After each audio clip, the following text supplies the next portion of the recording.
Chapter 898.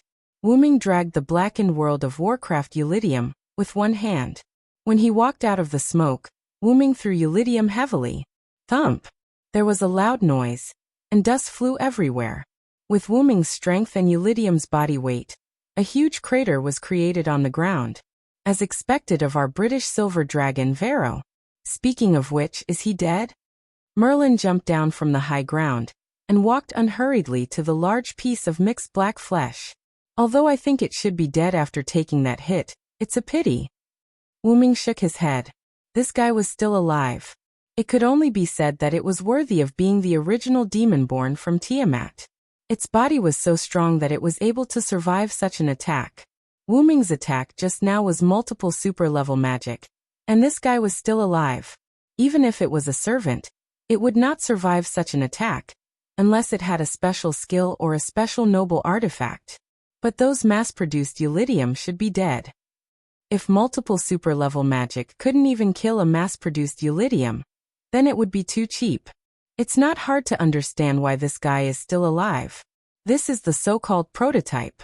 According to King Gilgamesh and my judgment, they are indeed Tiamat's the 11 sons. Merlin poked Eulidium with his staff and told Wuming his information. I've fought with it before, so I'm pretty sure of this. Then, Wuming walked to Eulidium's head and created a weapon with a high-grade item. He was ready to pierce Eulidium's brain through its eyes and kill it completely. Why did you abandon your mission and come to me? The reason Merlin appeared in this place must be because he had a mission. Otherwise, why would a court magician like him come to this border? While Wuming was talking, Eulidium's body shook a little. It was the desire to live. Wait. If it's not dead, don't kill it. Merlin grabbed Wuming's hand and quickly stopped Wuming's action, saving Eulidium, one of the 11 sons of Tiamat. Eulidium, who was still conscious, heaved a sigh of relief. Thanks to the mother goddess, Eulidium could breathe more air between heaven and earth. It felt like he was in the embrace of the mother goddess. It's Tiamat's son, and it's an existence that can be communicated with. It's a pity to kill it. In other words, Merlin wanted to take Eulidium as a prisoner to obtain information? Let me say this first. I don't think you can get any useful information. Wuming knew what Merlin wanted to do. It was nothing more than to use an illusion to obtain information. However, Wuming didn't think highly of Merlin, or rather, he didn't think highly of the magical beast. Wuming didn't think that this magical beast had any information in its head. The plan of the magical beasts was nothing more than to attack the humans. As the saying goes, counter soldiers with arms, water with an earthweir. Silent Wonder wasn't exaggerating. Since Silent Wonder had returned, he wasn't afraid of not being able to stop the attack of the magical beasts, even if it was a strengthened version of the magical beasts. No, Villo. A lot has happened in the 6 months you left Uruk. The magical beasts have undergone earth-shattering changes, and they have caused a very serious impact on this world. At that moment, Merlin didn't care about Eulidium's presence. He told Wuming some things. Half a year ago, 11 magical beast commanders who called themselves the 11 sons of Tiamat appeared. In order to eliminate the magical beast commanders, a magical beast commander attacked the Uruk and killed all his servants. The Sage King summoned new servants and established new defense systems in the sky, rivers, lakes, underground, and so on. Although it was just a general description and didn't explain the details, if the audience was Wuming, they would definitely understand. Don't think that it's easy for you to defeat Eulidium. This is a magical beast comparable to a god-level servant.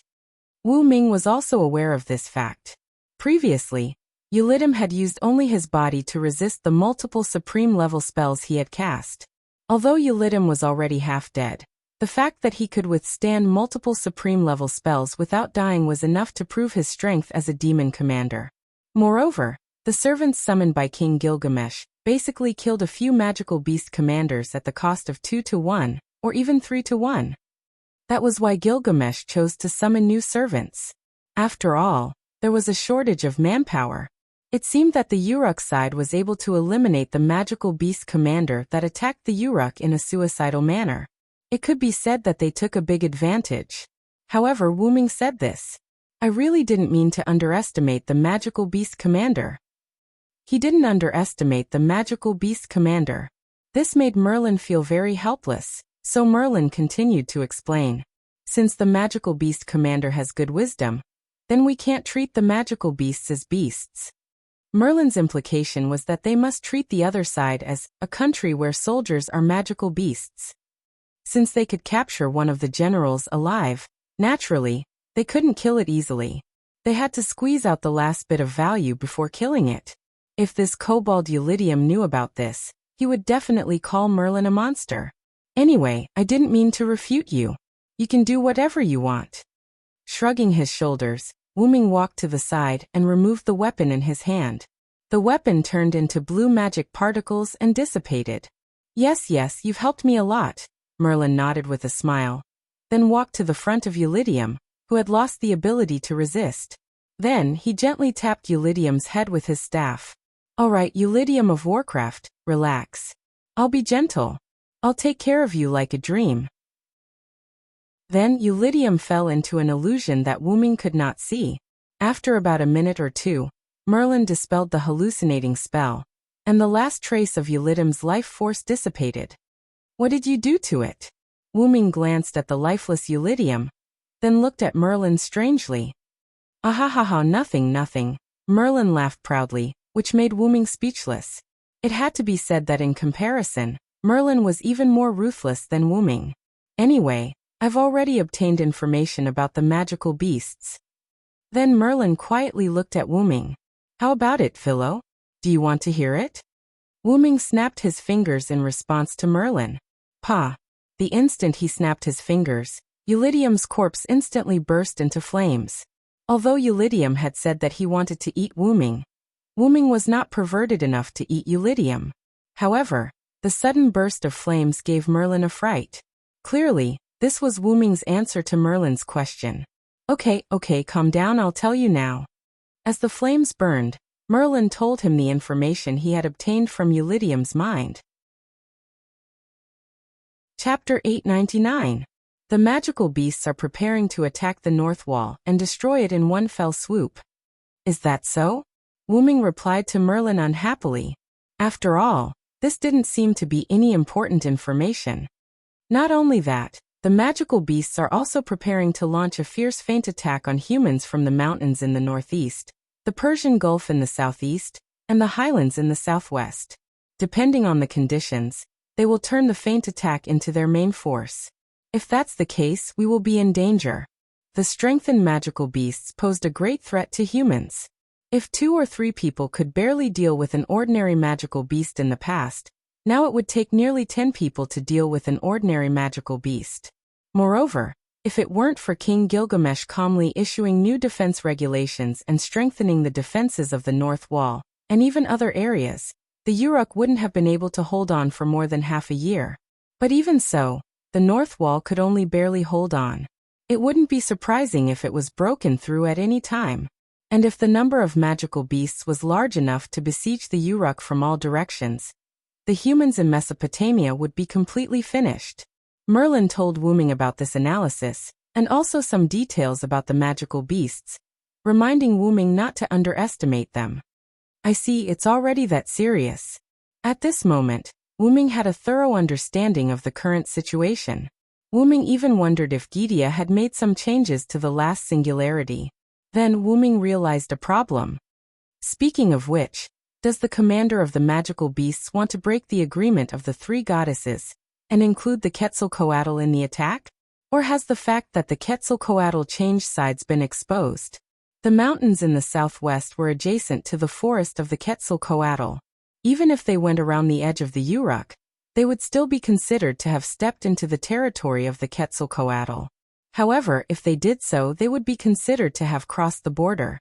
Therefore, if they wanted to cross the border and attack the Uruk from the southwest, they would have to face the wrath of the Quetzalcoatl. Although the commander of the beasts was at the level of a deity, the Quetzalcoatl was still one of the 3 goddesses in the alliance, an existence equal to Gorgon. Since they were intelligent, they wouldn't do something so ridiculous. Because the goddess of the underworld is unable to leave the underworld, the magical beast commanders haven't had any designs on her for the time being. I don't know whether the feathered god has been exposed or not, but from Ulydim's memories, the feathered god has indeed been included in their list of targets to be destroyed along with the humans. Through Ulydim's memories, Merlin knew that there would be a new magic beast commander coming to support Ulydim, preparing to annihilate the humans along with the feathered god. As for whether or not the feathered god's betrayal of the three goddesses' alliance was exposed, Merlin had no way of knowing. If the feathered god has to face more than 3 magical beast commanders, I'm afraid it will be difficult for the feathered god to deal with them, Merlin judged. The Quetzalcoatl that appeared in this world was only a servant. Even if it was a servant at the level of a god, it was still a clone. When facing the 11 sons of Tiamat, it was inevitable that it would not be able to do much. It's better not to underestimate the feathered god. Wuming did not think that the feathered god, as the main deity of South America, would be weak. Although Wuming used Enkidu to capture the feathered god at that time, if the feathered god had refused, the result would have been unpredictable. The most important thing was that the feathered god's heart was with the humans. Wuming only told the feathered god the fact that there is still hope for the humans, so the feathered god finally chose to compromise. King Gilgamesh also has great expectations for the feathered god. After the feathered god defected to our side, Gilgamesh let the feathered god expand the scope of the jungle, including the entire south and southwest into the feathered god's jungle. This is to guard against the magical beasts that try to bypass the north wall from the southwest plateau. Letting the feathered god guard the southwest was part of Gilgamesh's defense plan. However, it's better to be cautious. The servants on the human side dared to gamble, but the humans could not afford to gamble at the moment. If they failed, it was likely that they would lose everything. I'll go back to Uruk first and see the king. The current situation was not something that Wuming and Merlin could decide. They had to discuss it with Gilgamesh. By the way, why did you come to the remote border? Merlin didn't answer this question from the beginning. If it wasn't for the fact that Wuming was going to Uruk to find Gilgamesh, he almost forgot to ask Merlin the purpose of coming here. Actually, I accompanied the people of Chaldea to support the feathered god. When Merlin said that, Wuming's eyes lit up. Sure enough, Tachika and the others have arrived. They just arrived in Uruk not long ago. After being trained by King Gilgamesh, they began to carry out the king's first order. And that order was to support the jungle in the south. Sure enough, the speed of time passing is not the same. Wuming said to himself for a while. The speed of time passing was not the same. Wuming already knew that, so Wuming didn't make a fuss about it. If that's the case, then I won't go to Uruk for now. No matter what, he had to meet Gadatsi and the others first. Gah! At this moment, a small pterosaur descended from the sky and came to Merlin's side. Oh, is this news from King Gilgamesh? Merlin untied the clay tablet fixed on the small pterosaur's back and handed it to Wuming. It must be related to you. You can take a look first. Indeed, as Merlin guessed, the clay tablet said that Merlin and Chaldea were to find Wuming and meet up with him. And they were to follow Wuming's instructions in the following operation. It's just for you to meet up with me. Wuming didn't read it out loud. After reading it, he crushed the clay tablet. Hey, I haven't read it yet. If King Gilgamesh knows about this, he will definitely blame me. Merlin looked like he was going to suffer. Don't I know you? Your skin is thicker than Chaldea. Wuming's implication was that Gilgamesh's scolding would not affect Merlin, and Merlin would still eat and drink as usual. As expected of my best friend Vilo, you really understand me, Merlin laughed shamelessly. Let's go find Tachika and the others. Ignoring Merlin, Wuming stepped forward and walked in the direction of the jungle. Not good. Merlin's sudden shout made Wuming turn around helplessly. What's wrong? Because I fell behind halfway. I'm not sure where the destination is, sorry. Merlin had an apologetic expression. But no matter how Wuming looked at it, Merlin's face was full of annoyance. If I'm not mistaken, it's Eridu. I've been there before, follow me. Thank you so much. As expected of my best friend. Accompanied by Merlin's strange laughter, the two entered the jungle from the opposite direction. Chapter 900. Oh, so this is Eridu. Sure enough, due to the influence of the jungle, Everywhere looks like a primeval forest. Merlin, who had followed Wuming to Eridu, exclaimed in surprise. If it's as you said, then the leopard man has already brought Tachika and the others here. They're most likely here. Wuming walked into Eric Metropolis. The people who were working hard to make a living were shocked when they saw Wuming. It's Hyenryong-sama? Hyenryong-sama? Hyenryong-sama has come to Eridu. But I heard that Hyenryong-sama sacrificed himself to fight the demonic beasts. You idiot! Hyenryong-sama is such a powerful person. How could he sacrifice himself for something like that? I told you that's just a rumor. Hyenryong-sama is standing right in front of us. Hyenryong-sama. Ignoring some of the comments, the people of Eridu knelt down and started praying and cheering for Wuming. Wuming didn't stop the people from praying and cheering. Or rather, he couldn't stop them at all. This was the end of the gods' era.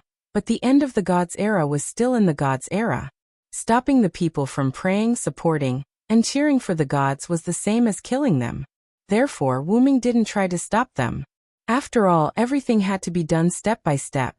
Even if the gods' era was about to disappear, it was still the same. Wuming nodded at the people who were praying and cheering. He quickly left the place where the people were praying and headed towards the feathered serpent god's temple. You're so popular here, Merlin, who had also caught up with them, said in surprise as he walked beside Wuming. Although Wuming was well liked in Mesopotamia as a Hyenryong, the humans in Ida treated Wuming a little too well. After all, I was the one who pulled the Quetzalcoatl into the alliance. Only then did the Quetzalcoatl promise not to terrorize Eric Metropolis, and you are. They must be very grateful to me for that. Wuming did not think much of it. However, it was precisely because the Quetzalcoatl was no longer terrorizing them that Gilgamesh was relieved to let the Quetzalcoatl manage the southern cities temporarily. In that case, the feathered serpent god will become your stepping stone. Wuming only smiled at Merlin's debauchery. Be careful, the feathered serpent god might hear you and give you a wrestling combo.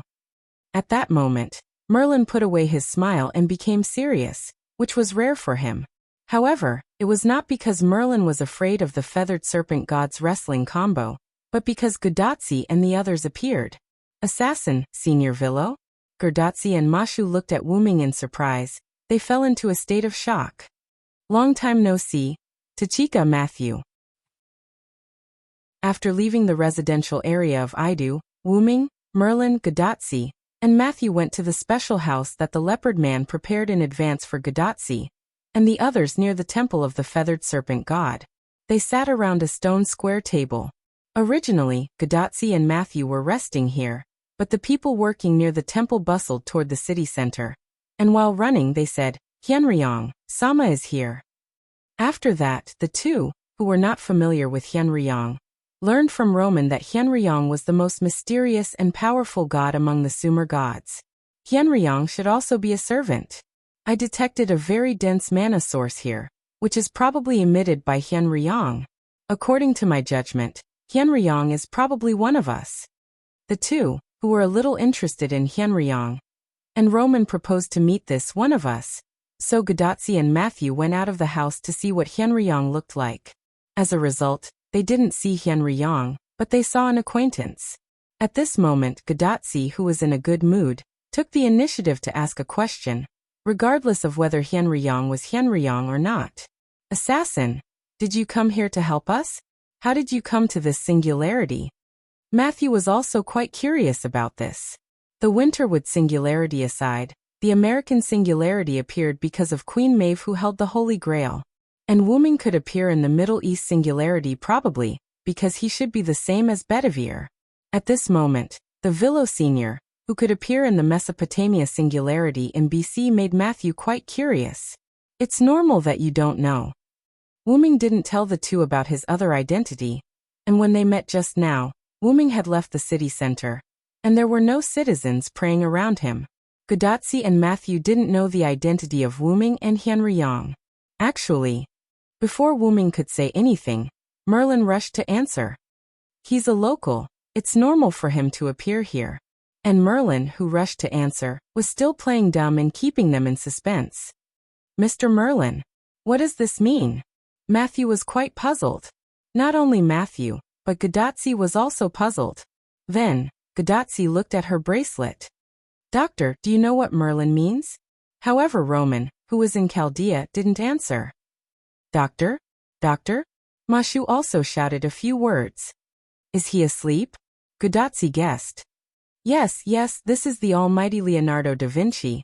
Dr. Roman found it difficult to accept the reality and went to make coffee. Let this genius answer your doubts. Leonardo da Vinci's voice came from the bracelet instead of Roman. According to the test, the magic source that was suspected to be Hyunryong was actually emitted by the Villo. In other words, Dr. Roman's judgment was wrong. Gadotsi and Matthew didn't think there was a problem. However, Wuming, who saw this scene, smiled helplessly. These two little cuties were so natural that they didn't realize the real problem. Merlin, too, burst out laughing at this. What's the problem? Gadotsi was even more puzzled. She felt that what the others were discussing was not the same as what she and Matthew were discussing. In the end, Leonardo da Vinci told Matthew and Gadotsi the correct answer. Tachika, Matthew, it's not that Roman's judgment was wrong, it's because the Villo is Hyunryong. Leonardo da Vinci shut his mouth, Wuming shook his head helplessly, and Merlin also stopped laughing. The whole room was replaced by silence. In other words, the Villo is the mysterious Uruk Hyunryong. Dr. Roman, who came back from making coffee, said in shock. Hey. It could be said that Gadotsi and Matthew finally experienced the feeling when Dr. Roman's mentality exploded. It was worth celebrating. Chapter 901. I'm sorry, I'm really a Uruk Hyunryong. I'm really sorry that I didn't tell you before. Wuming said apologetically. However, Wuming couldn't be blamed. It wasn't something worth bragging about. After interacting with Gadotsi and the rest for a while, Wuming had subconsciously forgotten that they didn't know about his other identities. Wuming had fully proved this point in the American and Middle Eastern singularities. Hyunryong is the most mysterious existence in the Sumer pantheon. He is so mysterious that his real name hasn't been passed down. Only Hyunryong, which is similar to a title, exists. This has led to a lot of rumors about Hyunryong's real name. There are even rumors that Hyunryong is the son of Tiamat, Ramu. Roman, who had returned to his seat, began to explain to everyone the information about Hyunryong recorded in Chaldea. Personally, I don't agree that Hyunryong is the magical beast Rama born by Tiamat, but I'm more inclined to believe that Hyunryong is the son of Tiamat.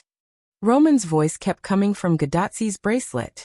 Gadotsi, Matthew, and even Merlin, as well as a petite girl whose face was covered by a hood, all listened silently as if they were listening to a story. According to the records of mythology, Hyunryong was once feared and respected by powerful gods such as Godin, wind god Enlil, and water god Enki. Because Hyunryong's shrine was located in Uruk, even the position of the Uruk city god was occupied by Hyunryong during the late period of the god's era. Wuming, who was listening by the side, had a strange and awkward feeling. Moreover, these sayings were definitely made up by later generations. He had clearly left before Gilgamesh found the elixir of immortality, and he had no intention of competing with Ishtar for the position of the Uruk city god. Many people think that Hyunryong was treated so politely by the gods because of his noble birth. Only the son of Tiamat could be respected by Godin. In addition, Hyunryong did not pass down his real name. Therefore, some people think that Hyunryong's true form should be Tiamat's son Ramu. But doctor, I remember that there are two Ramu, right? Matthew had doubts about this. Indeed, as Matthew said, there are two existences named Ramu in Mesopotamia. One is Ramu, who was also the son of Tiamat, and gave birth to Godin and wind god Enlil. The other is Ramu, one of the 11 magical beasts that Tiamat gave birth to. However, these are just rumors and the credibility is not high. Looking at Gadotsi and Matthew nodding like students in class, Wuming felt more than a little embarrassed. Not only were they rumors, but they were also completely fabricated by the later generations. Wuming did not interrupt Roman's scientific explanation. He just kept complaining in his heart. Although it is unknown when Hyunryong appeared in the eyes of the people, The period when Hyenryong faded from the eyes of the people was the period when King Gilgamesh was in power. That was the period when the gods gradually disappeared, and the era of the gods gradually declined. According to the records, Hyenryong personally destroyed his own temple, hoping that humans would walk the path of breaking away from the gods. Although there were gods who agreed to the separation of humans and gods, their intentions were not strong. Hyenryong could be said to be the only god who took the initiative to strongly advocate for the separation of humans and gods. Wuming nodded silently. Although there was some content in this statement that was fabricated by the later generations, it was generally not much different from Wuming's thoughts. Wuming, who was an outsider, was included in the Sumer divine system. But even so, he was still not a god of Mesopotamia. Wuming, who had strong modern thinking, naturally advocated the separation of humans and gods. Therefore, although Hyenryong was revered by the other gods, there were not many who interacted with him. Hyenryong spent more time with humans, especially the hero king Gilgamesh. It was said that Gilgamesh was taken care of by Hyenryong when he was young. The relationship between the two could be said that Hyenryong was Gilgamesh's adoptive father. Wuming took care of the female Gilgamesh in the parallel world. Although that was the case, after the adjustment of the suppression force, as long as it was a world with the shape of the moon, regardless of whether it was a parallel world or not, there would be myths related to Hyenryong in Mesopotamia. Logically speaking, before Wuming came to this singularity, he had no contact with this male Gilgamesh. But whenever Wuming communicated with him, he felt a sense of familiarity, as if he had really taken care of this singularity before. Senior Villo is actually King Gilgamesh's adoptive father? Matthew, who understood this, was quite surprised. As for why he was surprised, he was naturally surprised by the sense of strangeness in it. The Great Silver Dragon of Britain, the first knight of the Round Table, was actually the adoptive father of the most ancient hero King Gilgamesh in Mesopotamia. How could it not be strange? Roman also sighed helplessly. The legend of Villo Saransword, a knight of the Round Table, is that of a dragon who transformed into a human. Now it seems that this is not a legend but a fact. Probably Hyenryong went to ancient Britain after leaving Mesopotamia. This was the only explanation at present. Why don't we ask Assassin? Isn't he right in front of us? Gadotsi looked curiously at Wuming, who was sitting in the most inconspicuous position. Since the person involved was present, why not just ask him? Matthew and Roman, who was now in Chaldea, were both stunned. Because of Wuming's silence at the beginning, coupled with Roman's extensive scientific knowledge, Matthew and Roman had subconsciously forgotten that the person involved was present at the scene. It seems that is indeed the case. Matthew smiled awkwardly. Yes. Why didn't I think of it? Damn it. Roman's deafening voice made Gadotsi subconsciously move her arm away. Great. It's good that the person involved is present. I really don't understand why the Uruk Hyenryong is a knight of the Round Table Villo. Sumer turned out to be a knight of the Round Table. This is so strange. Is it really okay for you to be so agitated? Wuming silently complained. You'll die of overwork if you're too conflicted, Roman. Wuming even heard Leonardo da Vinci's nonsensical teasing. How can it be so easy to die of overwork? If it was so easy, I don't know how many times I would have died of overwork. Ignoring the mutual teasing of the Chaldea duo, Matthew looked at Wuming with great seriousness. Senior Villo, what is the truth? Matthew's small eyes sparkled with interest. Ahem. Matthew, you have to know that the reason why mystery is because of its uncertainty and, most importantly, confidentiality. Chapter 902. Wuming coughed and pretended to be serious, which made Matthew sit up straight. Yes, I'm sorry, Villo-senpai, I've offended you. After all, the world of magic was all about concealment and mystery. It was likely that if the truth was exposed, it would have a certain impact on the Villo-senpai. Matthew thoughtfully made up an excuse for Wuming. Only Merlin looked like he wanted to laugh but didn't dare. It seemed that Merlin knew everything. Wuming looked at Merlin as if he was looking at a dead man, as if to say, if you dare to laugh or expose my information, I'll kill you.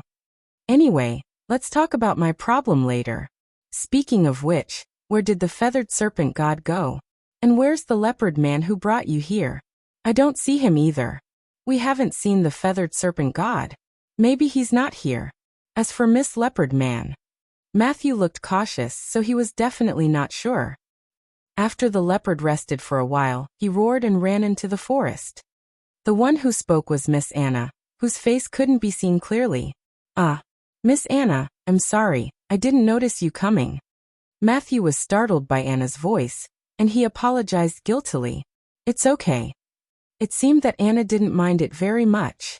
Assassin, let me introduce you.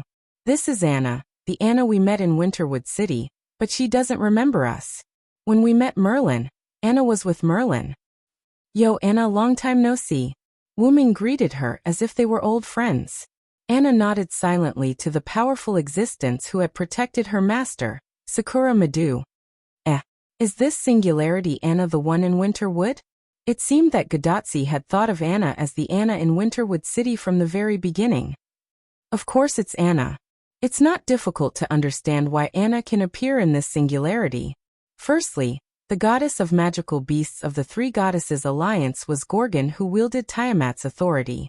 Secondly, the master of Anna in the Winterwood singularity, Sakura Madu, was sealed in the Holy Grail that Wu Ming had given to the fake Enkidu. It's not impossible for Anna's master to appear in this world. However, this was difficult for Gadotsi and Matthew to comprehend. After all, they did not have enough information. But Miss Anna acted as if she didn't know us at all. She didn't talk to us at all. Matthew said weakly, I just hate humans. I didn't mean to avoid talking to you. Anna suddenly interrupted, although her explanation was full of contradictions. By the way, you should know Anna's real name, right?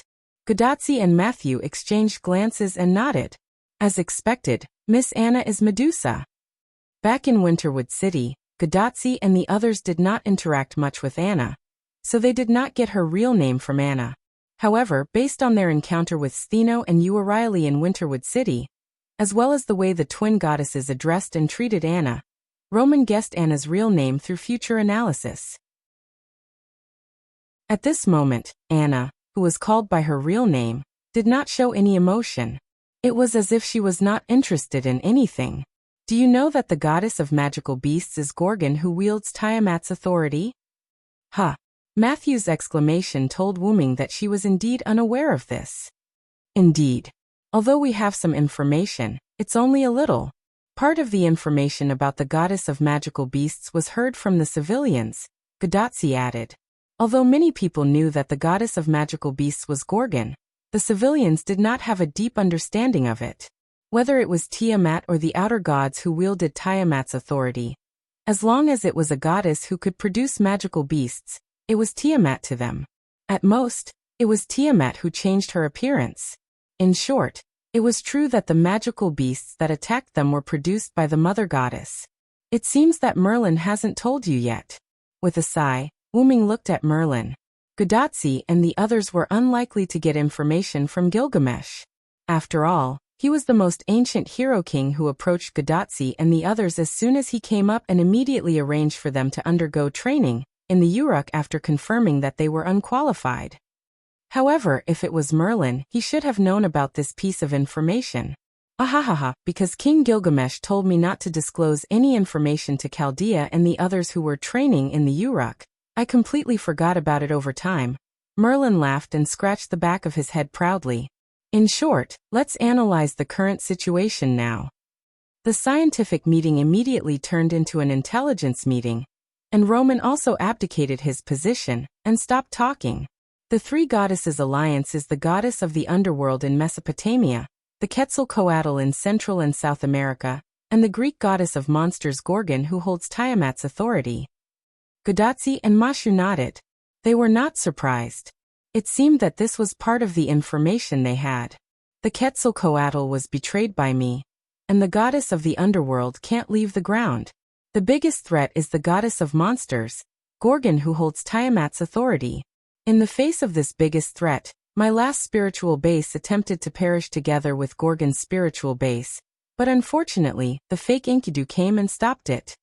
However, Wu Ming was more concerned about the fact that Gorgon, who was seriously injured at that time, recovered slowly and effectively.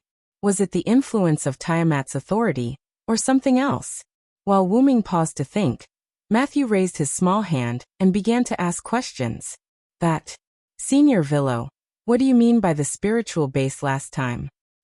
After all, I'm Henryong from Mesopotamia. When a singularity appeared in Mesopotamia, I naturally came back to take a look. By the way, I appeared in Uruk one step earlier than Merlin.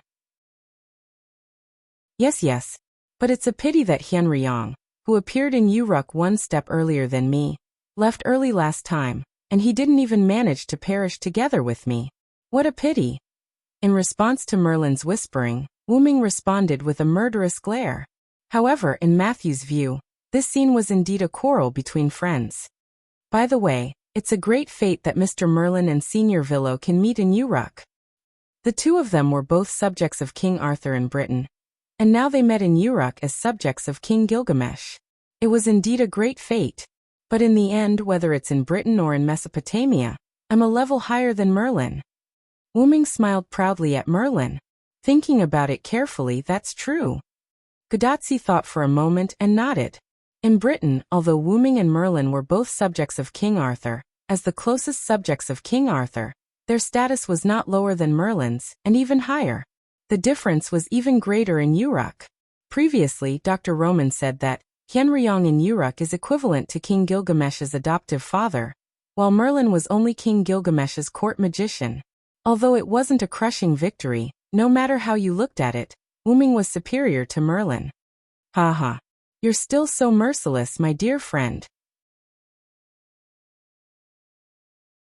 Chapter 903. I think you've forgotten the pain after the scar has healed. In the past, Merlin had been taught a lesson by Wu Ming several times because of his excessive teasing. Perhaps it was a symbolic lesson that caused Merlin to become even worse. However, Wu Ming was too lazy to refute Merlin. It is said that the Knight of the Round Table Villo and the Great Wizard Merlin are close friends. It seems that it is true. Regarding friends, Wu Ming had to admit that Merlin was possibly, a friend of his for the time being. Wu Ming knew Merlin during the period of King Uci. He also participated in the plan to create the Red Dragon bloodline. Although Merlin was sometimes disdainful, Wu Ming and Merlin had indeed become friends. That's right, Villo and I. No, I have to say Henryong now. Lord Henryong and I are indeed good friends, ha ha ha. Sure enough, if you give Merlin some face, he would be able to open a dye house. It's just Merlin. Breathe with gills in the future.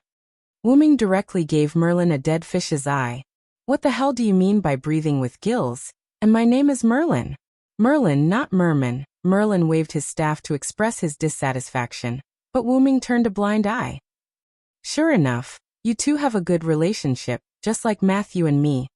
Seeing this scene, Gadotsi smiled and immediately hugged Matthew. Say, Senior, please don't be like this. Uffed.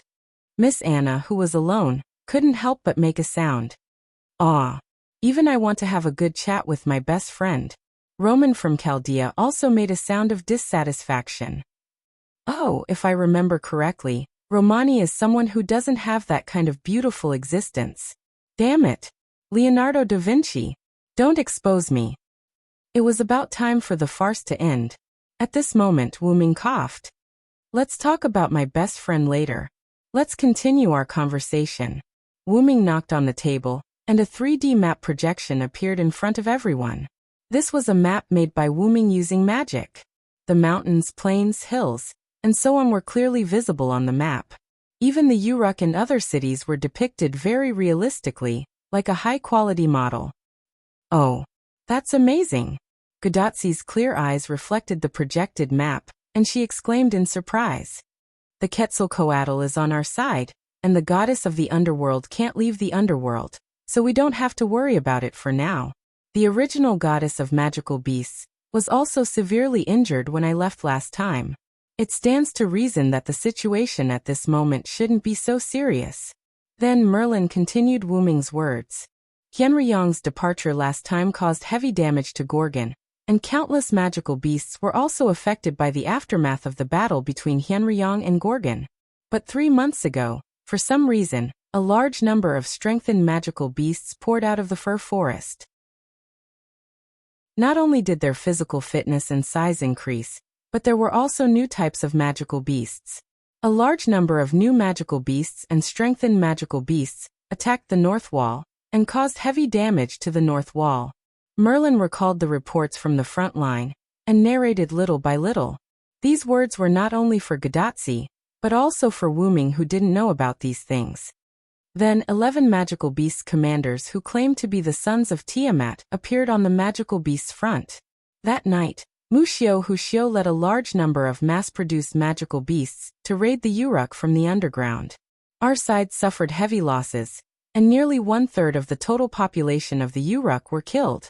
In the end, one of the magical beasts commanders, Mushio Hushio, was killed at the cost of sacrificing a servant. Many mass-produced magical beasts were beheaded. Gadotsi and Matthew's expressions were slightly hazy after Merlin's words. All of this was seen by Wuming's eyes. Perhaps Gadotsi and Matthew had learned from the Uruk survivors about the Uruk disaster 3 months ago. There should be many relatives of the victims among them. Gadotsi and Matthew were extremely emotional. Perhaps both of them didn't feel good when they communicated with the relatives of the victims. Sure enough, even after experiencing 6 singularities, the ordinary human Gadotsi and the pure Matthew still couldn't get used to sacrifice. Wuming walked behind Gadotsi and Matthew, then stretched out his hand and rubbed their little heads. Don't worry, I wasn't there back then. Now that I'm back in the Uruk, I won't allow anyone to sacrifice themselves. This is the promise that Winterwood's assassin made to you. And it's also the agreement that the Knight of the Round Table Villo made with you. At the same time, this is also my promise to the people in the land of Mesopotamia, who pray to the gods and believe in Hyenryong as a Uruk. Gadotsi and Matthew were still in a daze at this moment, as if they couldn't react to Wuming's words. But it had to be said that Wuming's words did play a big role in comforting the two. At the very least, their expressions were no longer hazy, and they were full of energy again. Yeah. Assassin, I'll remember. Yes. Senior Villo, it's a promise. On the side, Anna, who saw this scene, was thinking about something, and at the same time, it attracted Wuming's attention. Anna, since I brought Sakura here, then I will be responsible for taking Sakura back. This is also my agreement with you. As you wish. However, the action of tightening the hood again to cover her face showed that Anna's heart was also fluctuating at this moment. Gadotsi and Matthew were confused by the conversation between Wuming and Anna. However, before Wuming could explain, Merlin, who breathed through his gills, broke the beautiful atmosphere. Okay, can you let me continue? Everyone looked at Merlin with murderous eyes. Not only that, but Chaldea's Roman also scolded him. Merlin, you bastard, you really don't know how to read the atmosphere. You're as bad as the records say, damn it. Roman, who had been monitoring the situation in Chaldea's control room, was originally relieved. After all, Gadotzi's happy mood was still helpful for Gadotzi's safety. After all, there was a risk when humans performed ray shift, and they might completely disappear into the past. Along the way from the 6 singularities, Roman had been using equipment to monitor Gadotzi's physical condition. It turned out that a happy mood was beneficial for Gadotzi's safety. However, Gadotsi and Matthew understood Merlin very well. Forget it, Doctor. After all, Mr. Merlin is right. It was originally a meeting to share information. Even if Merlin didn't understand the atmosphere and interrupted, it was reasonable to say that there was nothing wrong. Moreover, there was a reason why Merlin had interjected, because the next topic will be even crueler, so be mentally prepared in advance. Chapter 904. King Gilgamesh, who was deeply aware of the seriousness of the demonic beast commander, resummoned 7 servants and made a plan with the newly summoned servants to attract and disperse the enemy. Together with the remaining servants of the previous summons, a total of 10 servants were dispatched to launch a decapitation operation on the demonic beast commander. 10 servants. Matthew and Gadotsi were really shocked. After all, the number of servants was indeed too many. Although Gadotsi and Mashu did encounter a lot of servants in the first few singularities, those servants were either alone or in small groups. At most, Gadotsi could gather a lot of servants around himself with his master's identity. But in this singularity, King Gilgamesh, as a human in the singularity, had 10 servants under his command.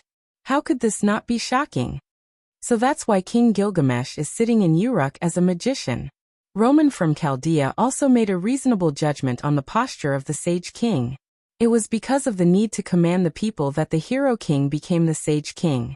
It was because of the need to summon servants to resist the demonic beasts that Gilgamesh changed from a warrior to a magician. So the supply of magic for so many servants is supported by King Gilgamesh alone. Matthew's question made Gadotsi aware of the problem. After the growth of 6 singularities, Gadotsi also had a lot of understanding of the servant's contract and the supply of magic.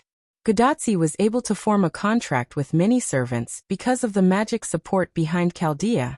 If it was really relying on Gadotsi to provide magic alone, as an ordinary human, she was afraid that she could not even support Matthew to fight. However, this was not Chaldea, but Mesopotamia in BC, and Gilgamesh did not have the magic support behind Chaldea like Gadotsi. In that case, the magic needed to form a contract with so many servants was all provided by Gilgamesh alone. Indeed, assuming that the servants rely on food to replenish their magic, and Gil only provides the magic to maintain the contract, that is quite a large amount of magic power. When Gilgamesh was suggested by Wuming to summon servants, he proposed that the magic source should be solved by Wuming, because Wuming was worried that providing a large amount of magic to the servants would overwhelm Gilgamesh. However, Wuming's proposal was rejected by Gilgamesh, coupled with the fact that Gilgamesh summoned new servants. The burden on him was not something that ordinary people could bear. King Gilgamesh is so great, I thought he was just a bad-tempered tyrant. Gadotsi scratched the back of her head embarrassedly. Ha ha ha, if King Gilgamesh heard it, I'm afraid he would praise you for your honesty. After all, the gift that King Gilgamesh gave you was really rough. At that time, the trial that King Gilgamesh gave to Gadotsi really scared her. At that time, Gadotsi's face changed color. It was no wonder that Gadotsi had a bad impression of King Gilgamesh. No one would have a good impression of a guy who almost killed them when they first met, and Gadotsi was the same. However, listening to Merlin's words, Gadotsi's view of Gilgamesh has greatly changed. Gil won't care about your opinion of him, especially the current Sage King. Don't think too much about it. Wuming rubbed Gadotsi's head and comforted her. I know. Gadotsi's cheeks were slightly red. Even after experiencing 6 singularities, Gadotsi was still an immature and cute little girl. Then, Wuming looked at Merlin and restarted the topic. If I didn't guess wrong, the result should not be ideal. That's right. We sacrificed 8 servants to kill 3 demonic beast commanders. Sacrificed 8 servants? Matthew's eyes widened. Only 3 demonic beast commanders. Gadotsi couldn't help but stand up and hit Wuming behind her. This result is too unsatisfactory. Chaldea's Roman couldn't help but make a helpless sound. Even Leonardo da Vinci, who was always smiling, couldn't smile at this moment. In addition to Merlin and Wuming, who proposed that the result was not ideal, only Anna didn't have any emotional or physical fluctuations. But Anna's heart was probably not calm at this moment. Including the one that was sacrificed in the Uruk, the result was that a total of 9 servants were sacrificed, but only 4 demonic beast commanders were killed, and there were still 6 demonic beast commanders alive. Even so, there should be more than 2 servants in the Uruk. Wuming asked again. Gadotsi and Matthew were stunned again. The result is so miserable because Merlin deliberately said that to let you hear it. As Merlin said before, the next topic will be more cruel. In short, Merlin did it deliberately. As Wuming spoke, he glanced at Merlin, who was wearing a mischievous smile. And there's one thing I'm sure of. Merlin definitely won't participate in the decapitation operation, so he won't be one of the surviving servants. In that case, the number of servants left in Uruk must be more than 2 mounts. And since there were more than 2 servants left, how could there be only 3 servants left? There must be more than that. Ha ha ha, well said, you are indeed my best friend. At this moment, there are still 10 servants left on the human side. There are still 10 servants left. This number is very optimistic for the current situation. This time it was Roman's voice. Roman is right, after all, there are only 7 servants in the ordinary Holy Grail War. Wu Ming said in agreement. Then Wu Ming looked at Merlin again. But you should have counted me, Merlin. Of course, after all, you are indeed a servant on our side, aren't you? Sure enough, Merlin was still the strongest when it came to trickery. Matthew and Gadotsi looked at each other. If that was the case, it was really bad. Perhaps Matthew, Anna, and even the leopard man were also included. But it seemed that Merlin was right. In short, let's talk about the remaining servants in addition to the few of you here. As the saying goes, know yourself and know your enemy, and you will never be defeated. First of all, one must know yourself. In addition to you, me, Matthew, and Anna, there are Quetzalcoatl, Leopard Man Leonidas I, who is in charge of defense in the North Wall, Nuwakamaru and Musasobo Benkei, who are in the Uruk under the command of King Gilgamesh, and the last one, Zhuge Kongming. Zhuge Kongming. Chapter 905.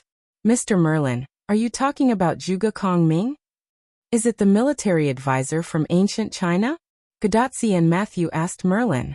Yes, it is the military advisor of the Shu Kingdom in ancient China, Zhuge Kongming. And the defense plan for the Uruk and the surrounding areas that were not invaded by the demonic beasts was discussed by King Gilgamesh and Zhuge Kongming. After thinking about it carefully, it was indeed a reasonable explanation.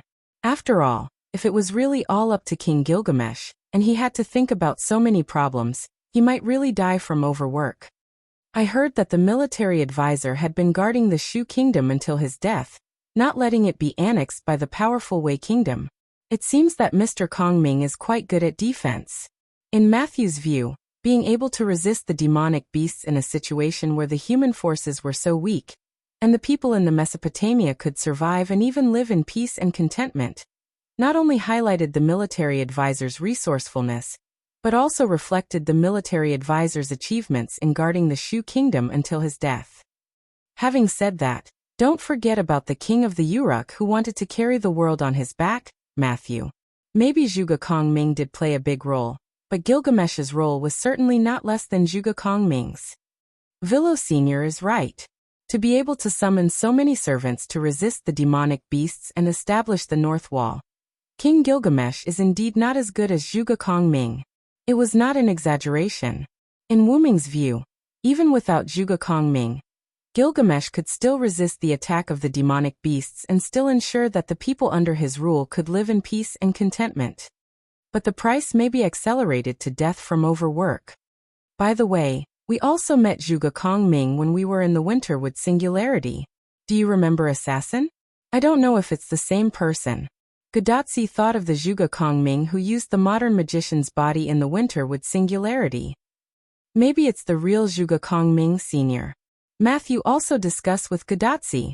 However, whether it was the pseudo-servant Zhuge Kongming or the real servant Zhuge Kongming, they were the same person, just different in appearance. Mr. Merlin, what kind of person is Zhuge Kongming? Matthew turned to look at Merlin.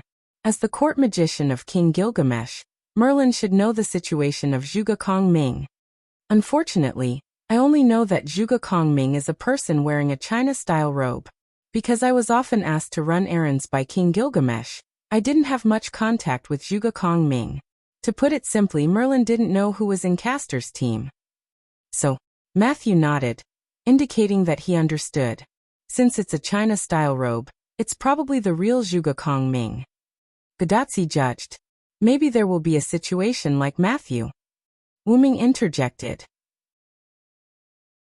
Last time, Zhuge Kongming hid Emilotu's consciousness and used Emilotu's body, clothes, and habits.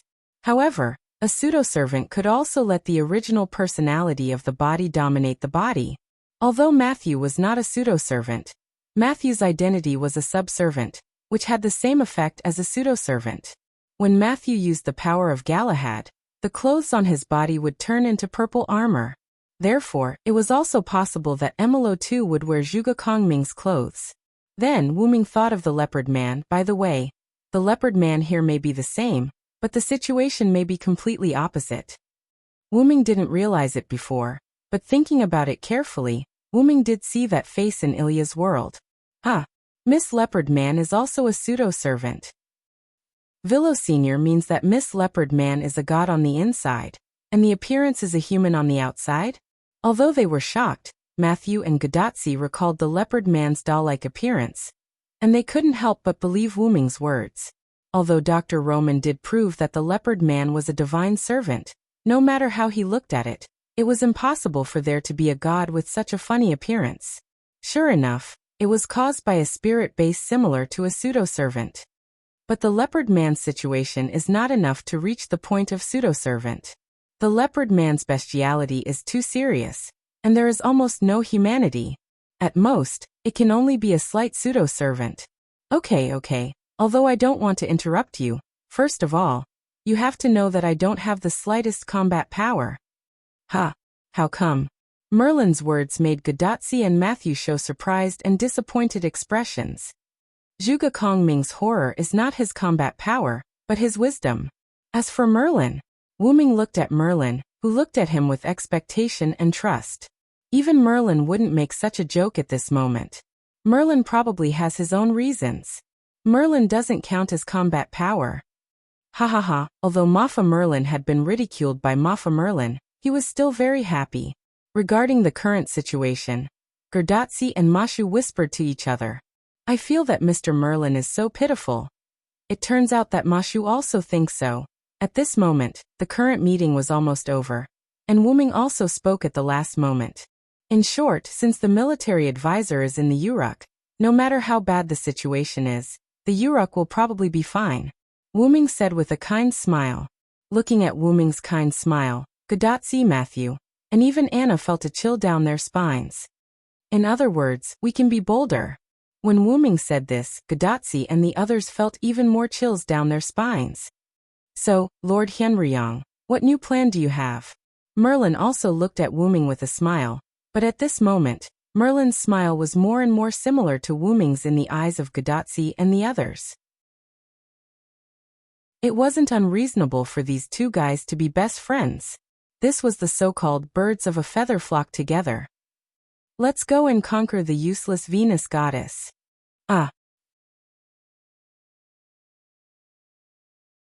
Chapter 906. Northwest of Mesopotamia, at the foot of Mount Abif, where the mountain range stretched out continuously, black and purple ripples suddenly appeared here. Then, like carps jumping out of the water, one figure after another jumped out of the black and purple ripples and stood firmly on the ground. There was a black-haired, red-eyed youth wearing the common male clothing of this era, a white-haired nightmare holding a wooden staff, an orange-haired girl with a single ponytail wearing a special magic dress, and a cute girl wearing a slightly revealing purple armor with one of her eyes covered by a fringe. The newcomers were Wu Ming, Merlin, and the slightly reluctant Gadotsi and Matthew. The four of them all arrived at the foot of Mount Abif. Is it really okay for us to leave Miss Anna there like this? Matthew, who had his feet on the ground, was the first to speak uneasily and slightly embarrassed. It's okay, Matthew. This is also Anna's idea. Wu Ming was right. This was indeed Anna's idea. Previously, when Wu Ming was prepared to bring Gadotsi and the others to cause trouble, to attack the Venus goddess, Anna expressed that she was not interested in it. She would rather stay and help clear out the monsters in the surrounding area. After all, Wu Ming was not an unreasonable person. Since Anna had volunteered to stay, Wu Ming did not ask the others and agreed like a dictator. Don't forget that we received King Gilgamesh's order to support the feathered serpent god. Leaving one of us there means that we have indeed played a role and completed the mission. Also, we can inform the feathered serpent god and the leopard man that we have temporarily left. Moreover, Anna was the one who suggested it. This is killing 3 birds with 1 stone, Merlin explained. But, if we do this half-heartedly, is it really okay for us to complete King Gilgamesh's mission? Will it ruin King Gilgamesh's plan?